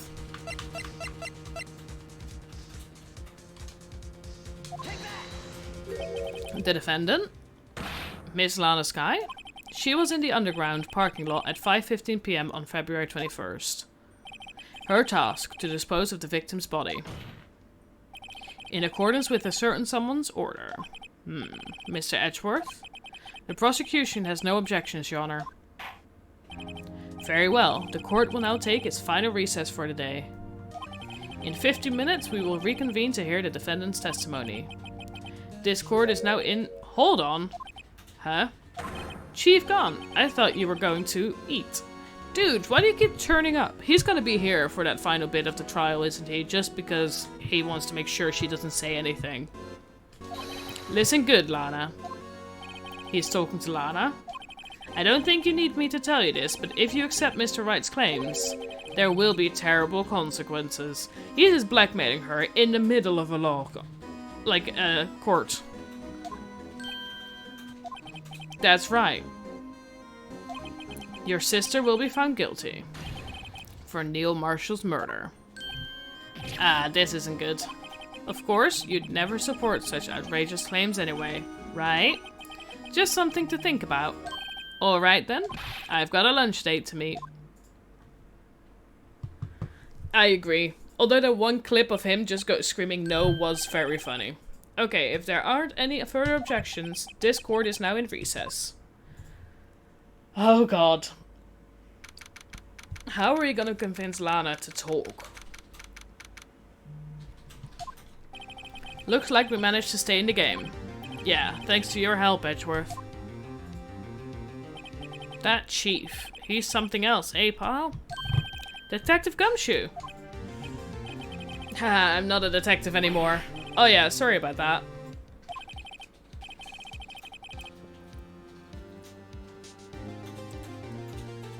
Don't worry. I've already decided where to work now. At your office.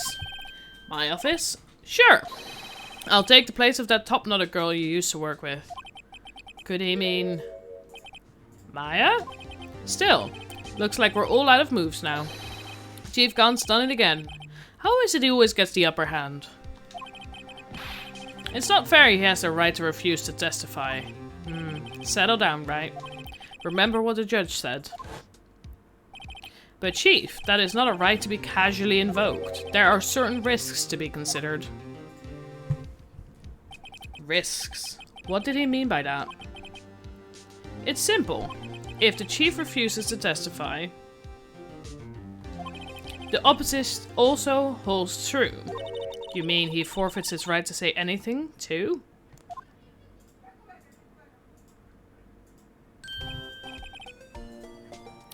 Emma, are you okay? Yeah, when I came to, I was in the medical office. I've been listening to the trial from the gallery, so she heard everything that's been going on. Emma, I'm sorry for what I said before. No, don't be. It was the truth. You know, it's funny. I almost feel somehow relieved. Relieved? Yeah. Now I finally know what really happened. To think that all this time, my sister was being blackmailed by that terrible man. And she did it all, just to protect me.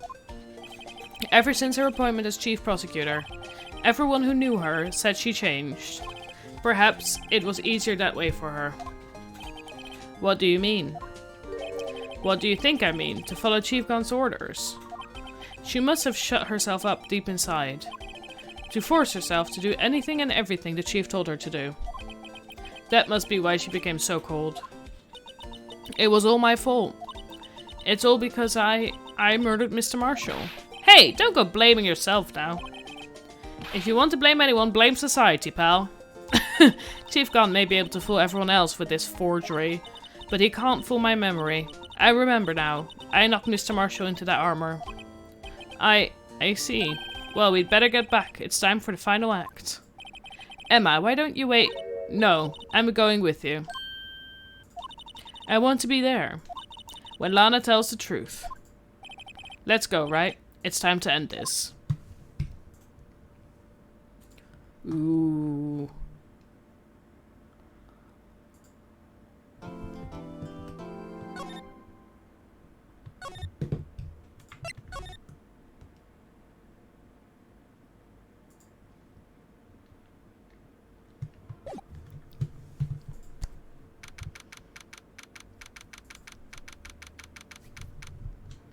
Let's go. Now then, will the defendant, Miss Lana Skye, please take the stand? Miss Lana Skye, you are the chief prosecutor. I am sure you're aware of what it requires of you. But Mr. Edgeworth, you already know everything. You know all that I've done for these past 2 years. Please provide the court with your testimony, Miss Skye.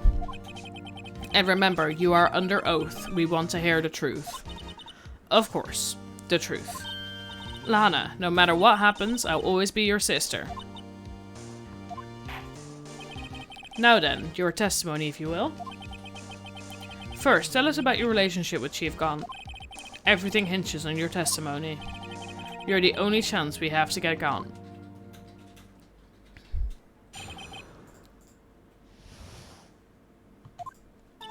I worked alongside Gon for years. There's no truth to this blackmail theory.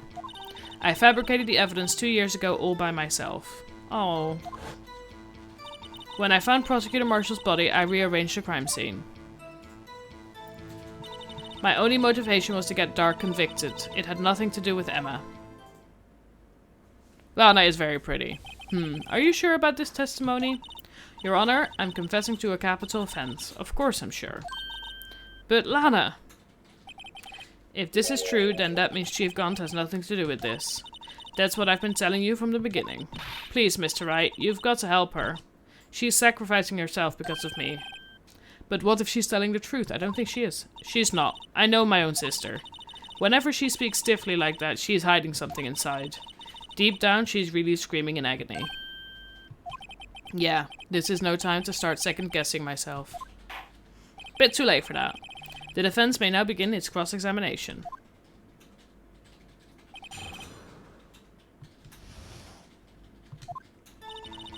I worked alongside Gon for years. How many years exactly? Ever since I made senior detective. Let's see, I was 24 then, so that would be 5 years. Detective Gon and Detective Skye were legendary partners. I personally saw them testify in numerous cases. She must have been good coming from the same school as Mia. Damon Gant was a respectable detective, that's why. There's no truth to this blackmail theory. But think about it, Miss Skye. You didn't murder Detective Goodman. You told me as much yesterday in jail. You still don't get it, do you, Mr. Wright? Any testimony you cannot present in court is as useless as idle gossip. I stabbed Detective Goodman with a knife. She's turning away to tell him the lies. And I fabricated the evidence 2 years ago all by myself. Did you do so to help your sister? Joe Dark was a serial killer. My sister almost became his last victim that day. I didn't want that incident to ruin her life. But what she did was justifiable self-defense. She wouldn't have been charged with anything. That's not the point. She was traumatized that day, all because of that creep. That's why I couldn't forgive him. Lana. So that's why you fabricated the evidence 2 years ago? When I found Prosecutor Marshall's body, I rearranged the crime scene. You say you did this all by yourself? Yes. Would you mind telling us what you found when you arrived at the scene? It seems I was the first person to discover the scene. The broken prosecutor award knife was stuck in the victim's body. What? No! That's not the same. Yeah. But Prosecutor Marshall died from an unfortunate accident. That's only a situation you dreamed was possible. The reality is, it wasn't my sister who took the prosecutor's life. Fantasize all you want, Mr. Wright, but I'll never change this statement. You mean, Prosecutor Marshall wound up being killed by Drake? Something like that. If that is so, what happened to the other murder weapon? Drake was carrying a switchblade knife. Oh, that was lying on the floor a little distance away. It was probably knocked away in the struggle. That's not how it went down. She's trying to cover up her lies with more lies. It does feel like that. All just to protect me. So when you found a scene like this, what did you do? After all, this is what everything boils down to. Yes. I broke off the tip of Drake's knife, planted it inside the wound, then moved the body. Sorry, I keep saying Drake. It's Dark, yes. You and then you move the body? It's Dark, yeah. But why? Why would you do that? You, of all people, should know, Edgeworth. You've always had a good head on your shoulders. It's my dyslexia. I keep reading it as Drake for some reason. I know it's Dark. My head isn't that bad, but maybe I ought to ask for the sake of the others. Why did you move the body? I missed a sec there because I was confused. I was explaining myself.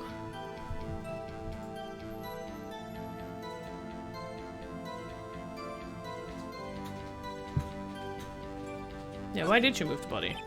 When you showed up on the scene, where exactly was the victim's body? It was where you deduced it was, by Chief Gon's desk. But the body was found by your desk. Why did you move it there? The reason for that is simple. Let's have the witness explain this in more detail. The reason Miss Guy moved the body. The pieces of the jar that shattered during the events threatened my plan.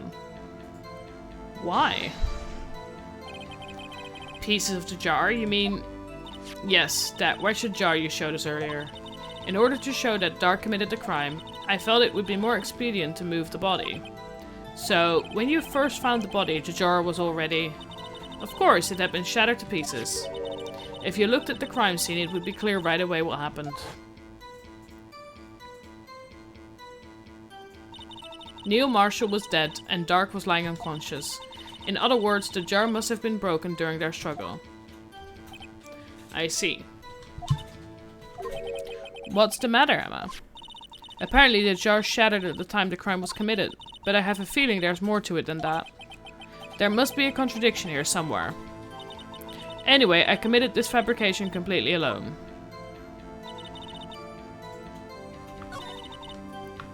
The only motivation was to get Dark convicted. It had nothing to do with Emma. So you rearranged the crime scene. Are you sure you didn't do this to keep Emma from looking like the murderer? How many times do I have to tell you, Mr. Wright? Emma didn't do it. Period. Are you so desperate to hide that fact? You're willing to risk the death sentence? She's lying. She did it so I wouldn't be blamed for what happened. In any case, as a prosecutor, what I've done is unpardonable. There's nothing I can do to make up for my actions. Mr. Wright, my sister's lying. Looks like she's determined to protect you to the end. She insists she fabricated the evidence by herself. There's no way she could have done it alone. I've got to get Lana to talk more. If she's lying, then she's bound to slip up and make a contradiction. Okay, I have a question. We're gonna have to show something here. And when they like showed, when they were talking about the jar, it was like in the struggle it fell. But then how did the blood get so nicely onto the surface?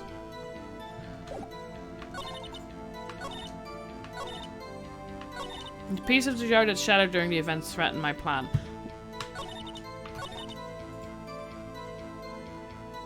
If the pieces of the jar shattered, how did you write, like, Emma's name so nicely? And 2, how did the blood just get on it before it shattered? Because you'd assume that the thing would have shattered and then the blood would have happened because then somebody would have died. Also, how did it threaten her plan? Why was the shattering of the jar? Like, it was all part of the struggle, so it's not threatening any plans. I'm gonna present this jar here. I don't know why, but it feels wrong. Miss Sky, I understand how you feel. You committed that crime 2 years ago to protect your sister. You mean the forgery at the scene where Neil Marshall was murdered? If that truth were to be exposed now, the past 2 years of your life will have been in vain. Even so, I am compelled to bring to everyone's attention a significant contradiction within your testimony. A contradiction in my testimony? You testified, and I quote, "The pieces of the jar that shattered during the events threatened my plan." That's right. Do you have a problem with that? It's a simple oversight, really. You see, a message was written on this jar with the victim's blood. Yes, the prosecutor must have written it in his final moments. Exactly so. And this is where the contradiction lies.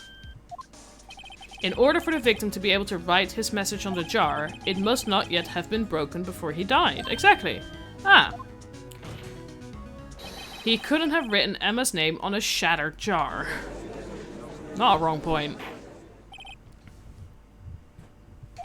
Your Honor, it would appear more information is needed in regard to this jar and its bloody message. We may be missing something critical here. Something critical. Chief Prosecutor, it seems you're as in the dark as we are about the truth towards which we were headed. What? Just tell us exactly what you saw. We'll piece together the information to arrive at the truth. Very well. The witness may now continue her testimony. Okay.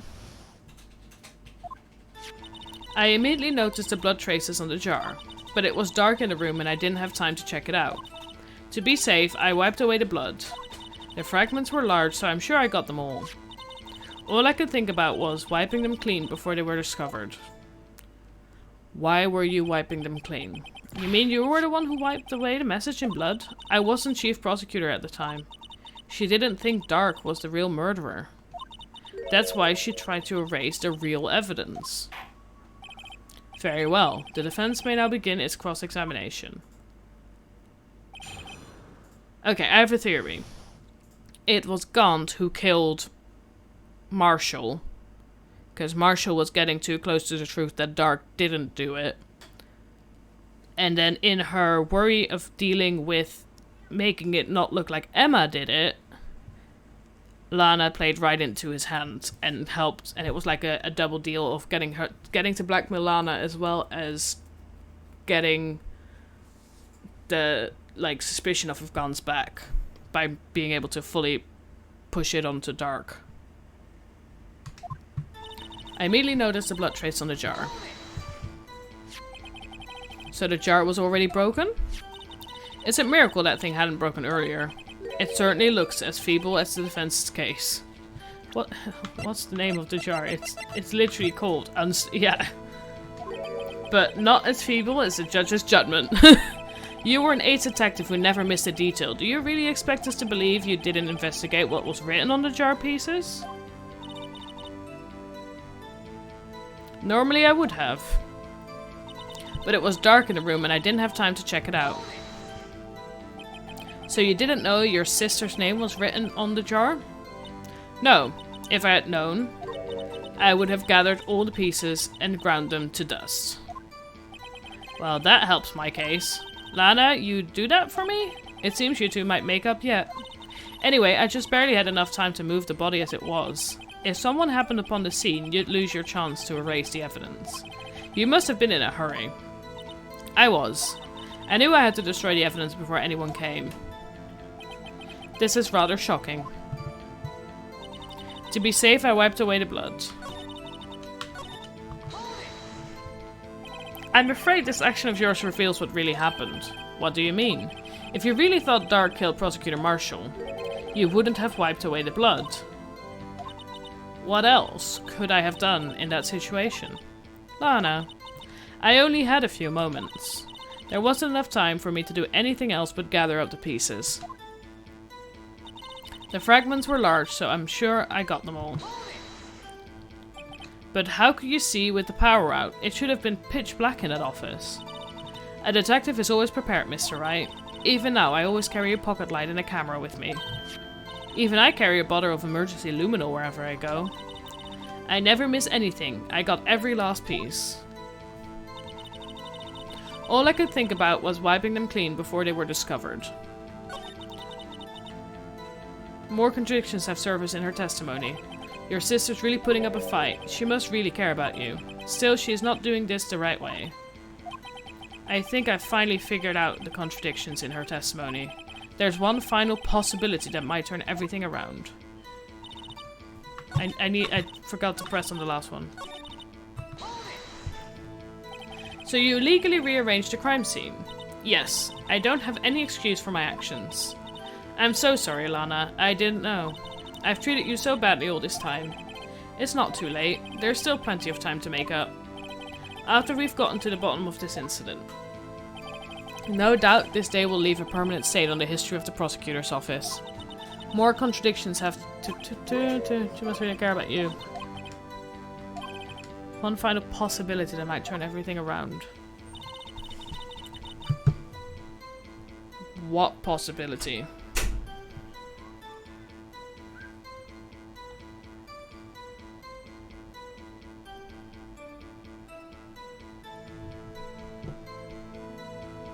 Wait.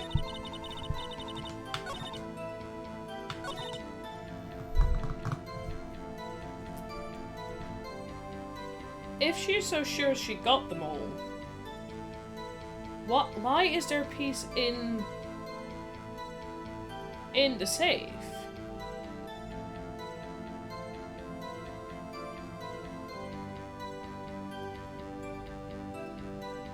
If she's so sure she got them all, how did the piece in the safe end up there, considering Gaunt would have been there later than her?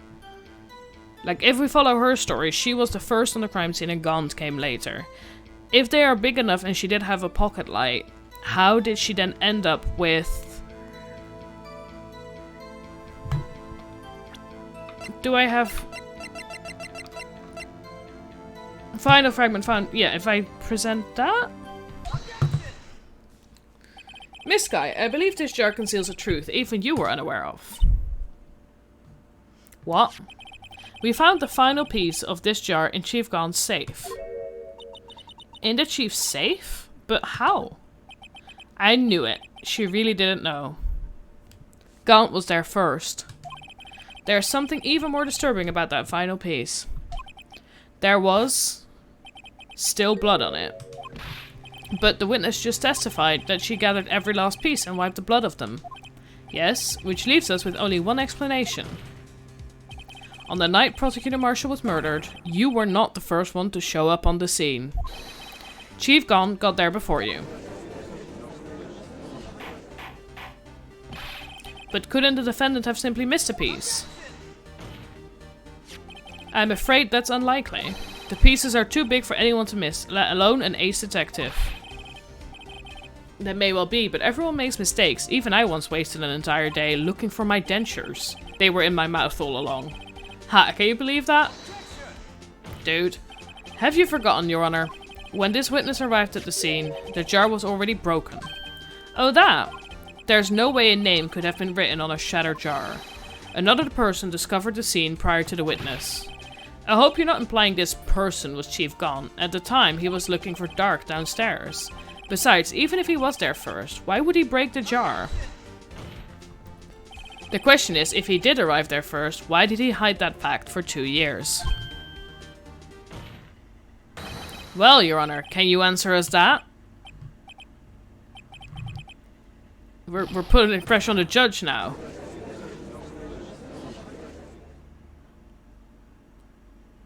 Riddle me this, Your Honor. Wait, I'm not the one on trial here. Damon Gaunt arrived at the crime scene prior to the witness. He proceeded to break the jar and purposely hid one of the broken pieces. Question: what is this action called? Fabrication of evidence. But why would she have gone to do that? The judge is bad at his job. In light of what happened afterwards, isn't it clear? What happened afterwards? Discovering the scene, Lana Skye believed her sister Emma killed the victim. Determined to help her sister, she sought Gaunt's aid. Lending her his aid, Gaunt helped her create evidence that incriminated Dark, sparing Emma, and therein lies the reason. The reason why Miss Skye became the chief's puppet. Oh god, she just bit on her thumb. I did it on my own. Please, sis, stop trying to protect the chief. I can't watch you suffer anymore, for my sake. They just took over the courtroom, yeah. The table should be slapped more. No, you didn't. It wasn't you, Emma. You didn't kill anyone. Don't believe anything Mr. Wright says. Defense attorneys make up the most foul lies to defend their clients. Foul lies? Imagine that coming from my own client. I guess you do seem the type who likes to twist the truth. Dude! Wait a minute. Ooh, what if? They're still smack dab in the middle of Gaunt's trap. Is something wrong, Mr. Wright? Lana may be right after all. What do you mean, right? So you do tell foul lies then, Mr. Wright? Miss Skye, please testify once more.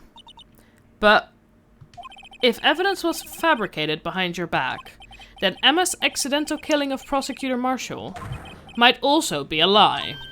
But I do remember knocking over Mr. Marshall. Miss Skye, if you will. I can't. There's nothing to be afraid of anymore. This cross-examination may not change a thing. However, there is a possibility that it will. If you tell the truth. Very well. I'll testify about what I really saw. Alright, the witness may testify once more for the final time. Actual crime scene. When I arrived, I found Mr. Marshall's body impaled on the suit of armor's sword. Emma and Dark were lying unconscious on the floor nearby. When I saw what had happened, I thought she did it. That's why I erased all the evidence that linked her to the murder. I had Chief Gaunt help me remove the body from the sword and carry it. But if it at all really was as fabrication, Emma might be innocent.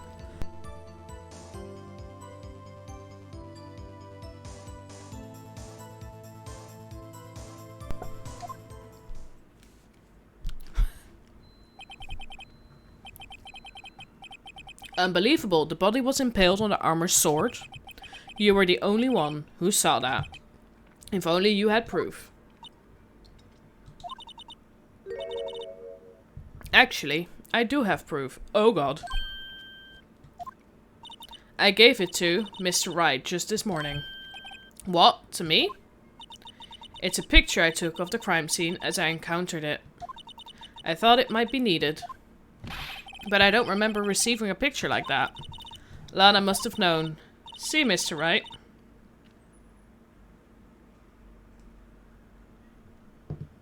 She really does have faith in you. Very well, Mr. Wright. Please present this picture. The only thing she got me this morning was this book.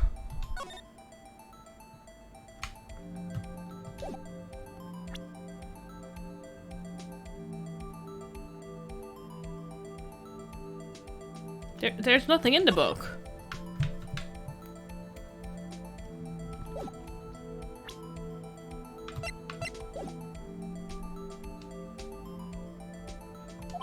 I don't remember receiving any pictures from Lana. Lana says she gave it to you this morning, right?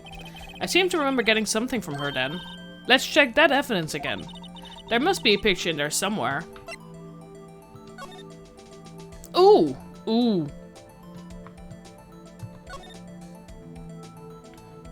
Haha. Hey! There's a picture here. Eee. Poor dude. Oh. Oh my. This is the actual crime scene. No other detective saw the crime scene like this. Because I contacted Criminal Affairs only after I had rearranged everything. Lana's picture inserted into the court record. Mr. Wright! That piece cut out from his vest. Could that be the cloth we found inside Chief Gunn's safe? What's this? This is a handprint, isn't it? That cloth. It had fingerprints on it. Whoever fingerprints those are must be the real murderer. That's yours. What? But those fingerprints. They're yours, Emma. Why are your lips turning all purple, Mr. Wright? Anyway, let's get on with the cross-examination. So long as you tell the truth, we should be able to flush out the real murderer. Very well. The defense may now begin its cross-examination.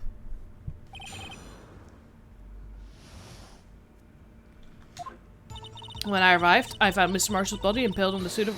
Ooh! Ooh! He's not allowed to talk, though. He's not allowed to talk. He waived his right to not testify. Come now, Udgy. This is the poorest excuse for a trial I've ever seen. Chief Gunn. What? Now you want to make me out as the bad guy too? If so, I'd like to put in a word or two in my defense. I'm afraid it's too late for that. What? You already declined to testify. That means you forfeited your right to make statements of any sort. This must be that risk we were talking about earlier. Just sit back, relax, and enjoy the sound of the noose tightening around your own neck. Yes, Edgeworth. Dude. Ah, so what? You think I'm worried? It does look like you're worried, buddy. Sorry to disappoint you. But I don't need to make any statements. What do you mean? The evidence will do all the talking for me. Even if I can't testify, I can still present evidence. Yes, that's true. Wait, you mean you still have some conclusive evidence? No, I don't, but someone does. Someone? So, what's your excuse, righto? Why have you been keeping quiet about it? You do have something to show us, right? Something that proves who knocked over Neil Marshall, causing his death. Conclusive evidence that leaves no room for doubt. Is this true, Mr. Wright? Oh, he's gonna make me show the cloth. If I show that piece of evidence now, Emma's sure to be made out as the murderer. Mr. Wright, if you have any more evidence, please present it now. If you try to conceal anything, you will be the one appearing before the Board of Inquiries.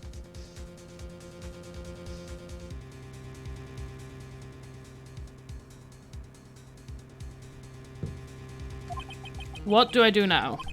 I'd better think this through carefully. I can't afford to make the wrong decision. Should I present that piece of evidence? The one that shows who really killed Prosecutor Marshall?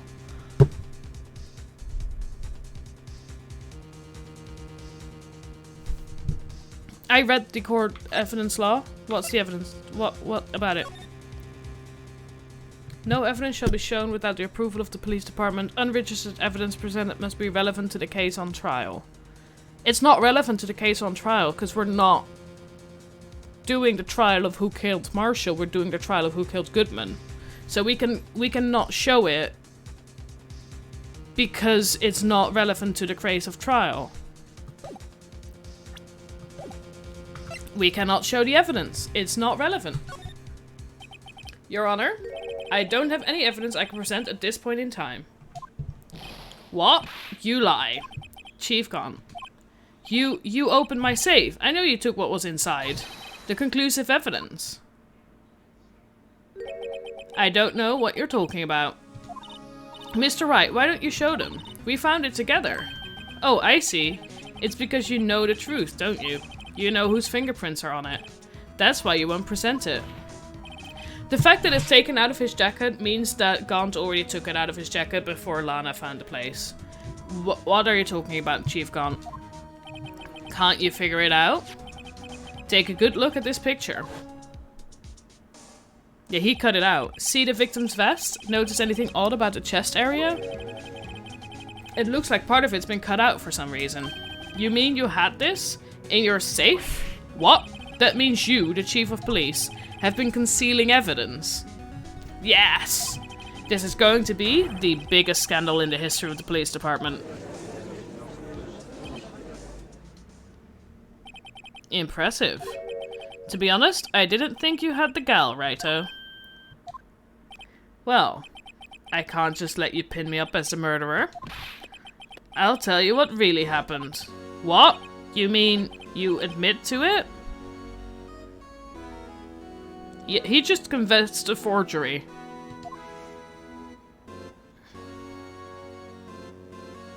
He's not allowed to testify, though.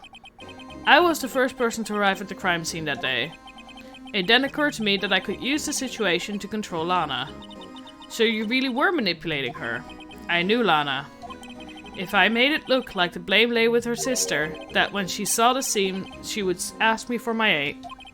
So you assisted Miss Skye. I told her to arrange all the evidence. I had her plant the knife tip in the victim's body and move the body across the room. And I ended up using that evidence to get Joe Dark convicted. When I tampered with the crime scene, I had 2 pieces of evidence. This was before Lana arrived at the scene, mind you. 2 pieces of evidence. You mean those items in your safe? But why? For insurance. Of course. Insurance? Dude, you're implicating yourself massively in blackmail at the moment. I was sure my plan would work, but it's always best to be prepared for the worst.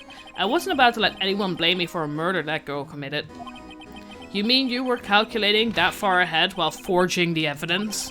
What do you take me for, a fool? I didn't make police chief by dumb luck. See this jar fragment? I hid the most legible part of Emma's name. I didn't expect Lana to go and wipe the blood of all the pieces. But if you fabricated all the evidence, what's to say you didn't fabricate the message on this jar too? Thank you! Ho ho ho. Some people just don't know when to quit, do they? That's why I kept one more item for insurance. You mean that piece of cloth? Come on, Righto, cough it up already. I know you have it. What are you waiting for, Mr. Wright? So you admit to it then, Chief Gaunt? That you were hiding the cloth you cut off the victim's vest in your safe. Yes, I admit it. I didn't want to have to do that, being chief and all. But it's all a lot better than being portrayed as a murderer. Well, Mr. Wright, what do you have to say for yourself? Just a moment ago you said you didn't have any evidence you could present. Foolish move, Righto. You should have shown it then before it was too late. It's been a long battle. But the moment of truth has finally arrived. As long as I don't mess up here, victory is mine. We still cannot show the evidence, can we?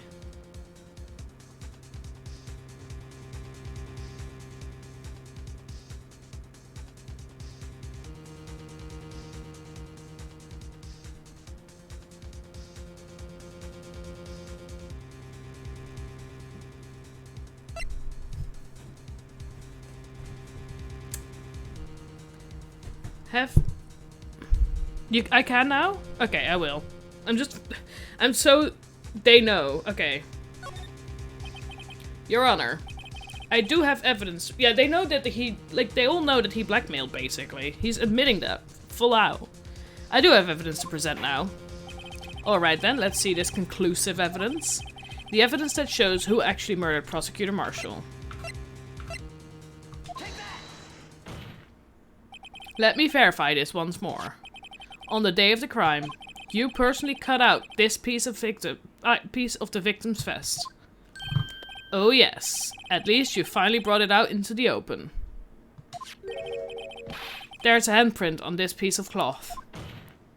Your Honor, the prosecution requests that be immediately sent to the lab for analysis. This handprint on the leather, that must have been a strong impact for it to be left so clearly. You mean, it could not have been forged, it must be authentic, conclusive evidence. Ho ho ho. You're as slow on the uptake as ever, Worthy. What? Think about it. Wright had all this time present his evidence. Yet he was reluctant to do so. Why would that be? You mean you already know? You know whose fingerprints are on that? Mr. Wright, do you really know? Yes, we know. It's yours. Whoever the fingerprints belong to must be the real murderer. Whose fingerprints are they? Very well. I'll tell you. It should be okay now. Everything's proceeding as predicted. Is it? The person to whom these fingerprints belong to is...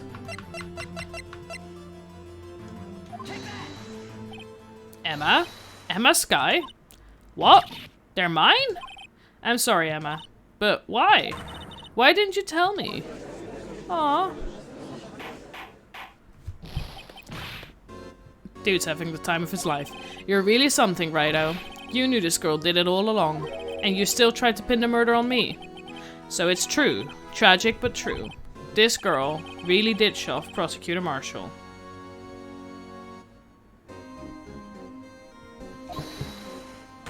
How could you? You monster, Miss Skye.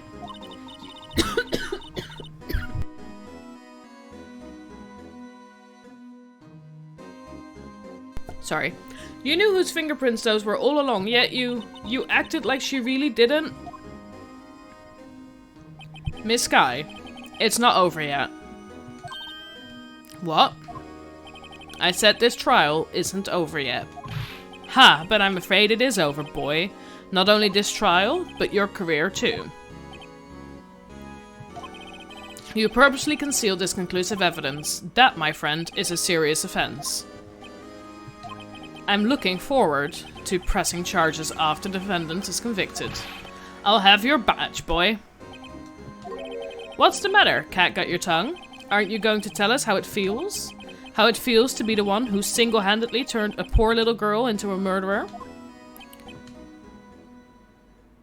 Before I do that, there's just one little thing I have to clear up.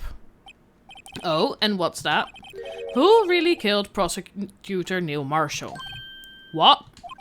Chief Gon, you are absolutely right. This piece of cloth proves who the real murderer is. Who killed Neil Marshall, you ask? It was Emma Skye, wasn't it? I'm afraid that's not possible. You see, this piece of cloth contains a critical contradiction.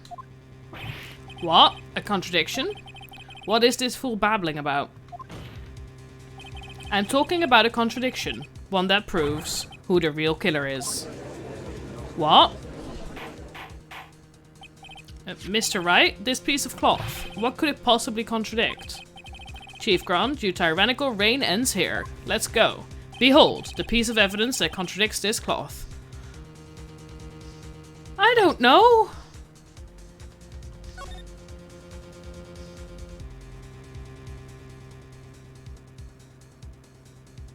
There's no blood on the cloth.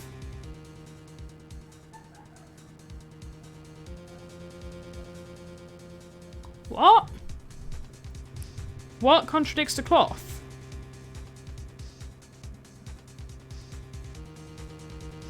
Is it the no blood? Because that's the only thing I can see. You know what? Fuck it. I think it's that there's no blood on it. And what exactly is this supposed to be?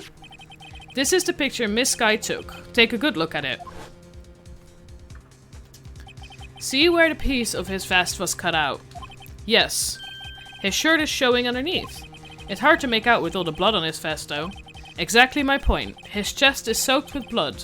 That's only natural. His lungs no doubt were punctured. Blood poured out of his mouth. Oh, but that piece of cloth. It's pristine. Wait, there's no blood on it. Since Emma Sky's fingerprints are on this cloth, there's no doubt that she shoved the prosecutor aside. However, Mr. Marshall was not impaled on the sword at that time. No, this is nonsense.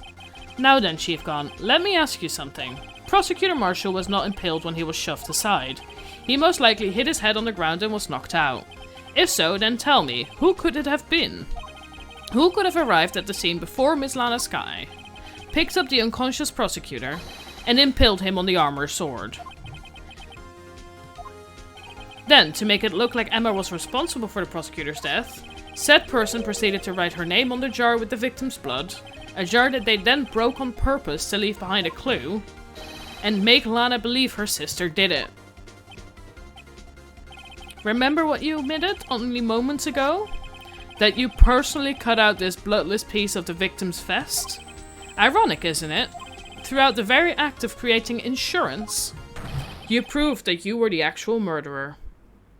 Working together with Edgy is fun.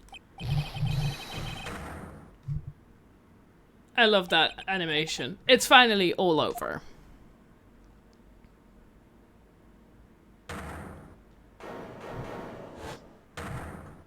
Oh, he's sweating. Ha. Ha ha. That was close, Righto. You almost had me. What are you gonna say now, buddy? Sorry, but you'll have to do better than that. I refute your allegations. What do you mean you refute his allegations? You see, that piece of cloth is illegal evidence. Order, order. What nonsense is this? Illegal evidence cannot be used to convict a suspect. Remember, Udgy. Earlier, all Wright out here concealed that piece of cloth. So then that...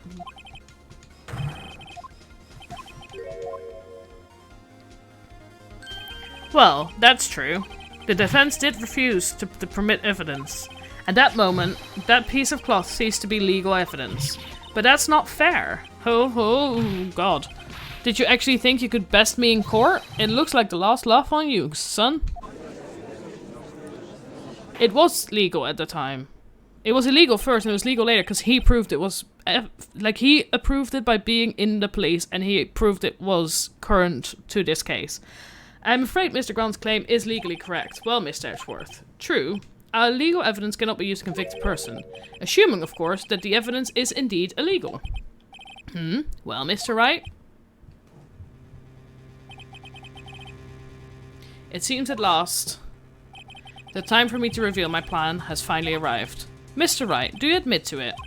That you purposefully and illegally concealed this piece of cloth? I did not. Because at the time, it wasn't a legal piece of evidence. I admit, I refused to present it at one point. Aha, so the evidence is illegal. However, no it isn't, Mr. Grant. Huh? It's not that I didn't present evidence then, it's that I couldn't. What do you mean, you couldn't? There are certain procedures involved when presenting evidence. No, Edgy, don't listen to his lies. Dude, he is nothing but a coward. He can't really believe. Shut up. There's only one issue left to be resolved in this trial. Is this evidence legal or not? Very well, let us settle this once and for all. Earlier you refused to present evidence. If you can prove your conduct was not in violation of the law, then do so now. Show the book. Show the book. This is my proof, Your Honor. Evidence law, with an adorable little something on the front. What's this? I've done my homework too, Chief. Indeed, Emma Sky's fingerprints were on this piece of cloth. However, at that point in time, this was merely a piece of cloth, nothing more. What? You see, it's written right here in this book. The second rule of evidence law. Rule number 1. No evidence shall be shown without the approval of the police department. I found this piece of evidence myself, inside your safe. It goes without saying, I did not have approval from the police department. Rule number 2. Unregistered evidence presented must be relevant to the case on trial. And here is the crux of the matter. You see, at the time, it was impossible for me to prove their relevance. Between the cloth and the SL9 incident. What? What kind of nonsense is this? You want relevancy? Just take one look at this picture and... Sorry, but can you recall, when was that picture presented? That was shown only a few moments ago. No. He's right. At the beginning of today's trial, that piece of cloth was still meaningless. The person who gave it value as evidence was you, Damon Gant. You yourself confessed to a certain truth. Let me verify this once more. On the day of the crime, you personally cut out this piece of the victim's vest. Oh yes. He himself both gave the police department's approval, because he is the police department, as well as proving it's actually that piece of cloth by verifying that he cut it. That is genius. It was then that you approved this cloth as conclusive evidence. Yes, you, the chief of police, personally approved this cloth. The only person who could have cut this from the victim's vest is the one who stood before Prosecutor Marshall in his final moments. In other words, the real murderer, and there's only one person who that could be. Damon Gant, the killer was you. Dude, why are you so calm? Oh my god, dude!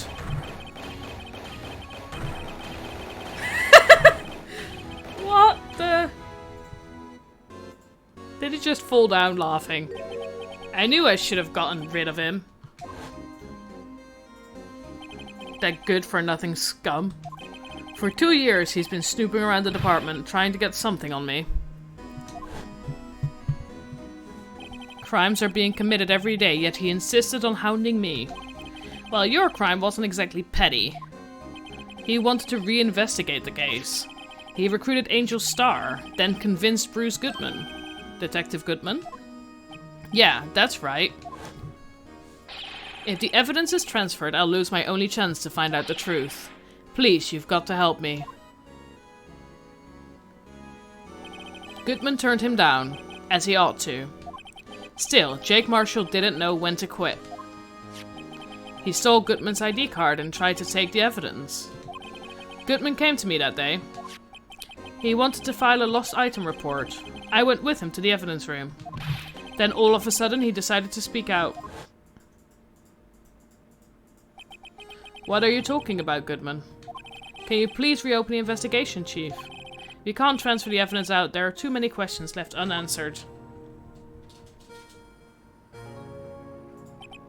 He opened his evidence locker, and as he was taking the evidence out, he said, "It's not too late. I'm going to hand all this over to Marshall." Well, to be honest, I was a bit taken aback by his words. I had a bad feeling when he came to see me, but I never thought he'd bring up SL9. That's when I saw it, that accursed knife.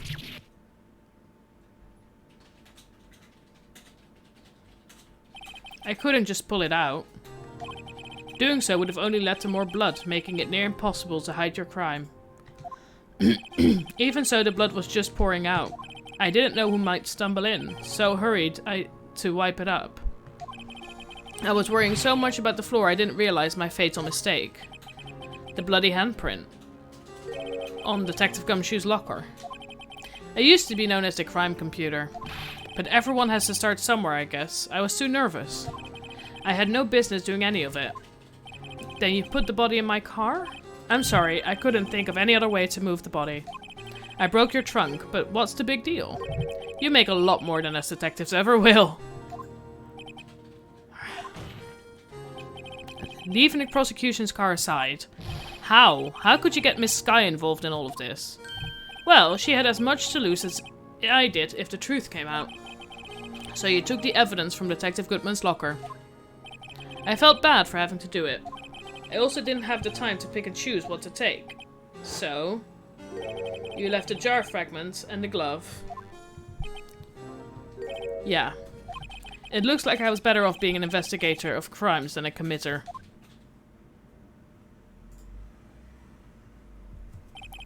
They all did their best to get in my way. I've got to hand it to them. They do their jobs well, much to my dismay. Fake evidence doesn't hold up very well upon close examination. You must have known that. Tell me, Worthy, why do you stand in court? Me? You despise criminals. I can feel it. You and me. We're the same. Dude. One day you'll understand. Oh, believe me, you will. You're just one man. You'll see what it really takes to bring them down, once you try to go it alone.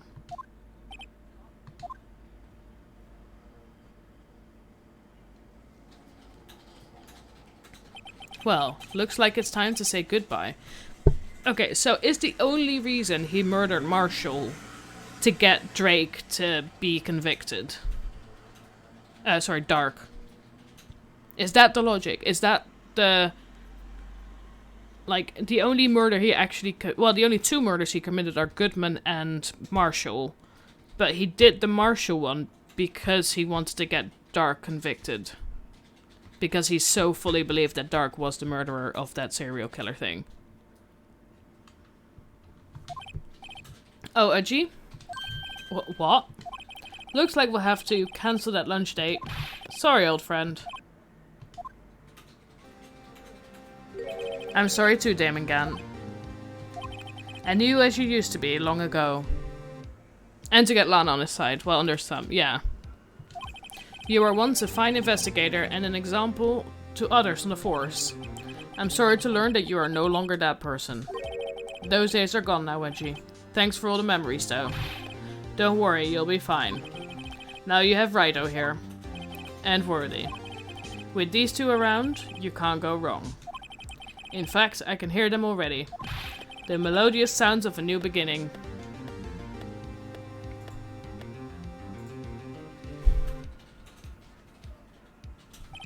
There are two things I want you to understand. Yes. First, your sister never hurt anyone. Second, Damon Gant betrayed you from the beginning. You see, Miss Sky? You no longer have any reason to keep silent. You're right. When this trial is over, I'll tell everything. All that I've done these past 2 years, from the time I had Gant help me forge evidence up until today. So, it seems all the questions raised in this trial have been answered. I'm sorry, Miss Sky. I couldn't get you out of all your trouble. My. What high standards you have for a rookie. I can see why Mia thought so highly of you. Who knows, a few years from now, you just might make it to the top. Aww, that's a cute smile. I owe you my thanks, Mr. Wright. Miss Sky. And to you too, Miss Edgeworth. You've suffered every bit as much as I have over these past few days. Believe me, I know how much of an ordeal it's been for you. It was nothing. Liar. I was worried the pressure might break you. And yet, you rose above it all and guided Mr. Wright to victory. You've done well, Mr. Edgeworth. Stop it, I only did my job. In light of this case, it seems a good self-examining is in order for all of us. Miss Sky? Yes, Your Honor. You are innocent of murder. However, although the chief blackmailed you, the fact is you still acted as his accomplice. A trial will be scheduled for these crimes at a later date. Yes, I understand, Your Honor. Is there something amusing about all of this? Why are you smiling? It's been a long time, Your Honor. A long time since I felt free of these heavy chains. Aww.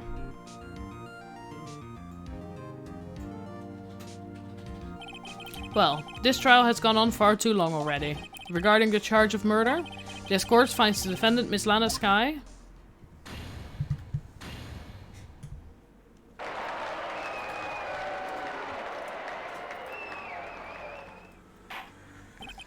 That is all. This court is adjourned.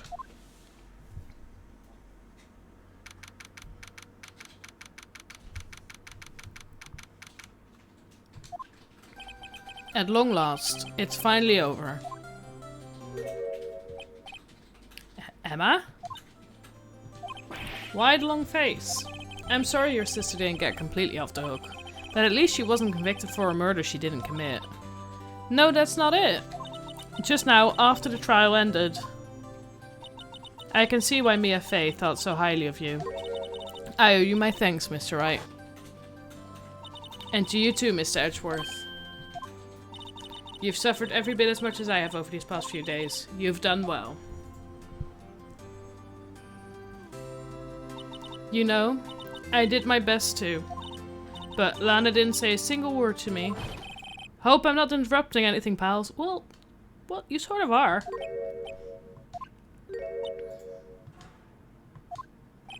Oh, guess I am. I'll come back later. Aww. Wait, Detective Gumshoe, what is it?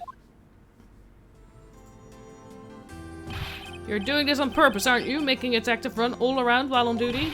And to top it off, you call me here? I've seen happier people at funerals. Hey, lighten up, pals. I'm only kidding.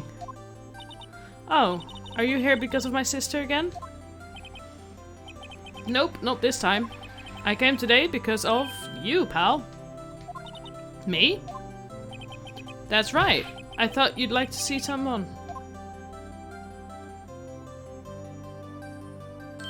Lana! Should you be doing this? She's still under arrest, you know. Well, I won't tell if you won't. Emma, I owe you an apology. It's okay, sis. Don't worry about it. That day, 2 years ago, was the first time in my life I ever panicked. It was all I could do to keep myself from screaming.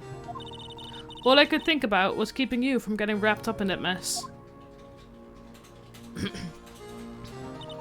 Sis, I asked God to help me cover up the truth. I thought I was doing it for your sake, but now I realize I was wrong. I changed after that day. I had to. It was the only way I could make it through the past 2 years. I knew how much I was hurting you by distancing myself, but I couldn't bring myself to tell you what I did. I was scared. Scared that you'd look at me with those eyes of yours. I was scared of how you'd react if you knew. But sis, you were only doing it for me. No. Huh? I turned my back on you that day. In hiding what I believed to be the truth, I was deceiving you. Sis. I'm such a fool. It took me all this time to realize it. Emma, I'm so sorry. But sis, you don't have to apologize. I'm happy now. You're happy? Of course. You know, sis, I always knew that one day you'd come back. And now you have. Oh, Emma. Emma. Aww. Hugs. Hugs for everybody. No one can change the past. The only thing we can do is strive to make up for our mistakes. Why must we make up for our mistakes, you ask? Because in so doing, we can find the way back to our rightful path. And it is from there that we can move on towards a brighter future. They are so cute. At least that's what I felt watching the two sisters make up.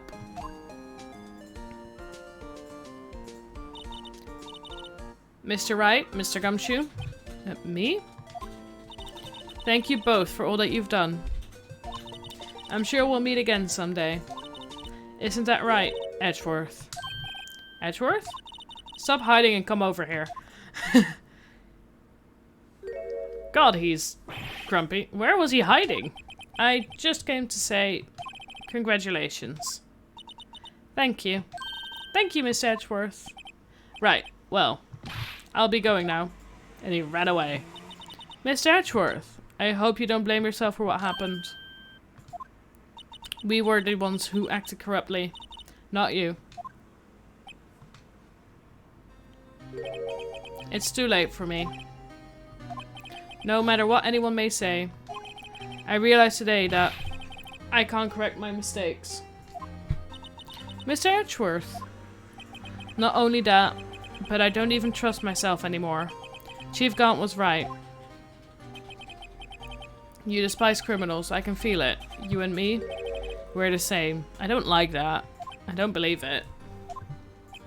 One day you'll understand. Oh, believe me, you will. You're just one man. You'll see what it really takes to bring them down once you try to go it alone. I do despise criminals. I plan to dedicate my entire life to fighting them. But in order to fight crime on my own, I need a weapon. It's scary, but I've known that to be true for quite some time now. But Edgeworth? Who knows? Given enough time, I might have tried to pull something like Chief Grant did. That thought terrifies me. That's why I can't continue on as a prosecutor. Edgeworth, don't you understand? Damon Gaunt and your mentor, Manfred von Karma. Oh yeah, he also did a thing, didn't he? Were both the best of the best when it came to fighting crime. But they both made the same mistake. You said in order to fight crime on my own, I'd need a weapon. That may be true, but think back to today's trial. You weren't alone. You were working together with Mr. Wright, and because of that partnership, you were able to present evidence that otherwise would have gone undiscovered. Isn't that right, Mr. Wright? Huh? What? Oh, yeah. What is this, a pop quiz? Come on, Mr. Wright, show him what Lana's talking about. Evidence, huh? Something that neither Edgeworth nor I would have been able to find on our own.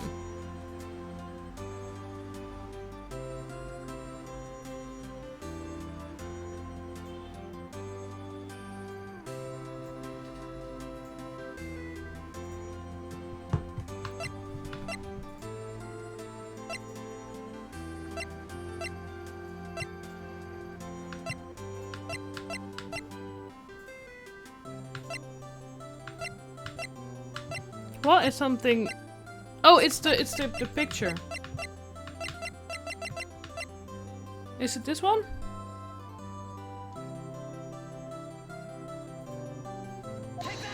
Take that. That's the picture I drew. Our counterattack began with this. You had one half of the evidence list and I had the other. Apart, we wouldn't have been able to completely restore Emma's picture. That didn't just happen by chance, Mr. Edgeworth. It's time for me to go.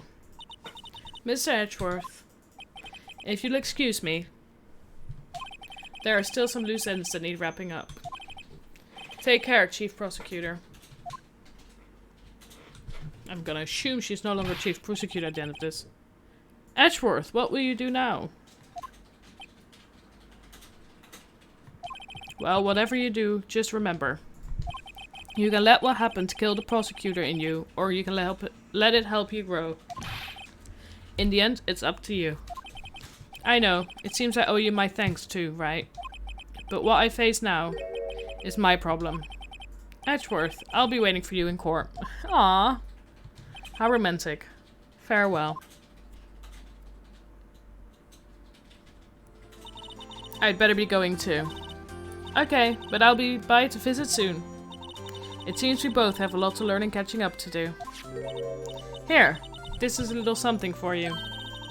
Scientific investigation. Another little ducky. It's the first book I ever bought. Study it well. Thanks, sis. I will. Aww. And so, another case came to a close. As for the sisters, I have faith.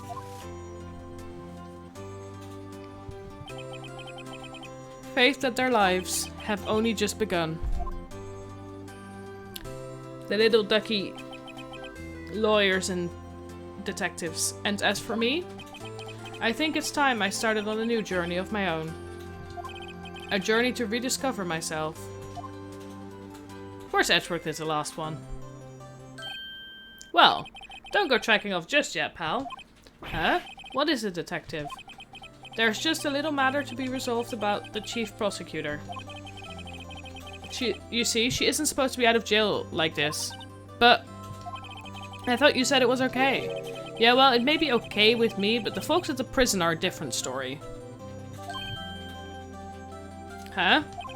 Basically, I had to bribe a guard in order to sneak her out for 30 minutes. Believe me, it wasn't cheap either. Huh? Way to go, detective. I didn't know you had a wild side. Yeah, well, haha. You see, Mr. Wright here's the one who will be footing the bill. Huh? Huh? What, you think I could afford it with my salary? You gotta be kidding me, pal. Huh? Huh? Huh? Thank you, Mr. Wright. You're the best. Why is it? I suddenly feel like I want to scream. Hey, I got an idea. Why don't we all go pay it off together? Yeah, that's a great idea. Come on, guys. Let's go.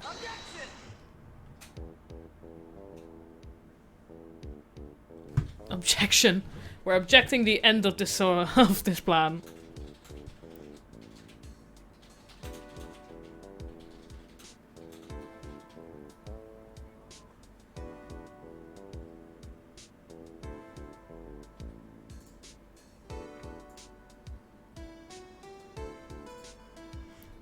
Ooh.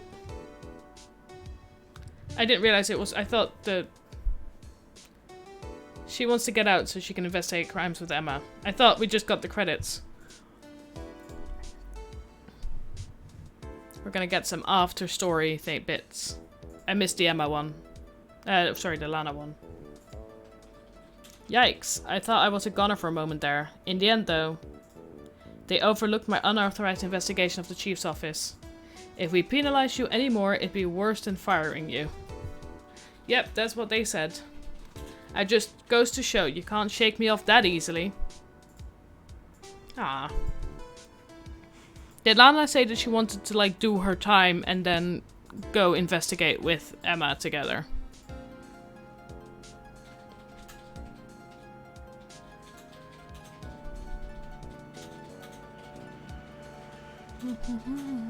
Just waiting for the next bit to turn up.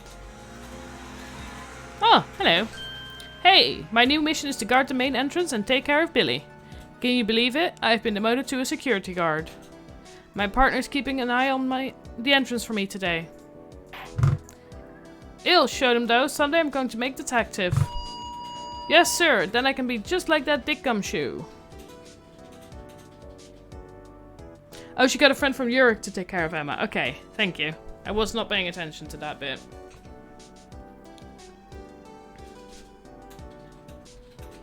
The friend is a coroner. Is that a hint to something I don't know? Oh, he's watching the front entrance. He's a friend, right? Hello, Blue Badger.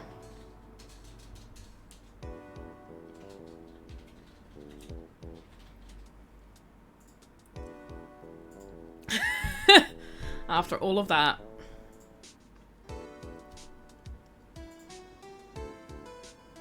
I mean, oh no, it could also be that the fact that defensive coroner is more of a thing that Emma can then learn to be a forensic investigator. What is it? Can't you see I'm having me a showdown with a steak lunch partner? Miss Starr managed to sneak this into me. She's seeing one of the guards, it seems. Well, cowboy, it looks like you did it. You even gave Bambina back her smile. Can you make sure Billy and the gang get their water? Who's Billy?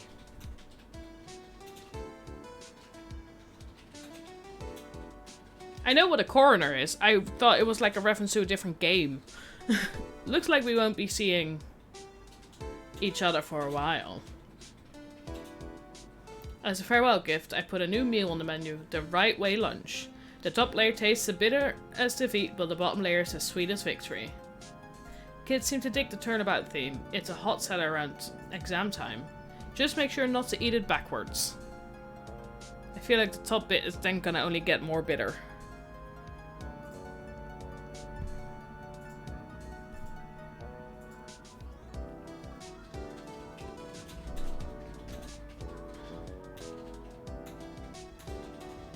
Hello, Edgy. I'll never forget what that young defense lawyer said after the trial. Let's see, what was his name again? Mr. Left? God. Anyway, he said he's been doing something or other for how many years? Well, anyway, I've got another trial to get to, so I'd better be... Huh? Oh no, I forgot my gavel. Sorry, gotta go. God, for a judge, he is very, like, lost. I like this one. In the end, like, the solution for the last case always has to be, like, the most convoluted one. But at the same time, it sort of makes sense. It's just a convoluted way to get to the actual answer.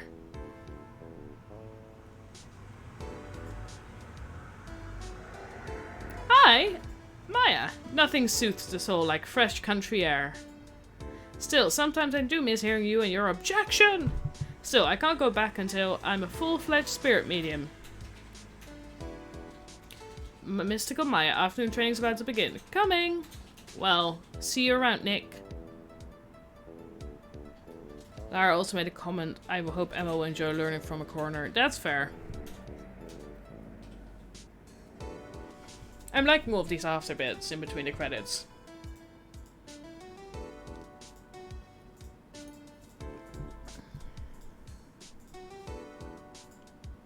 Everyone's ending up in the correct places. All the bad people in prison, all the good people semi in prison. Mr. Edgeworth. Mr. Edgeworth? I brought you your tea. Huh? What's going on? What is going on? So Mr. Edgeworth gave somebody, or somebody gave Mr. Edgeworth a piece of paper, a letter. What's going on is a good question. Thanks for coming to see me off. I can't believe I'm going to Europe. Thank you, Mr. Wright. Thank you so much for everything. I'm a little sad, but I'll be alright. Whenever I want to see Lana, all I have to do is open this book.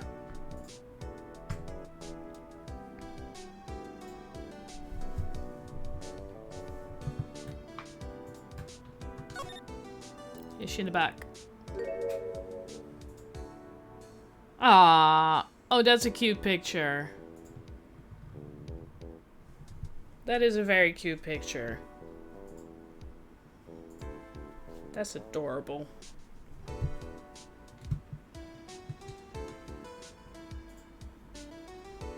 It does look like a resignation letter, doesn't it? I now got the reward that I've finished the last case of Ace Attorney. The first one.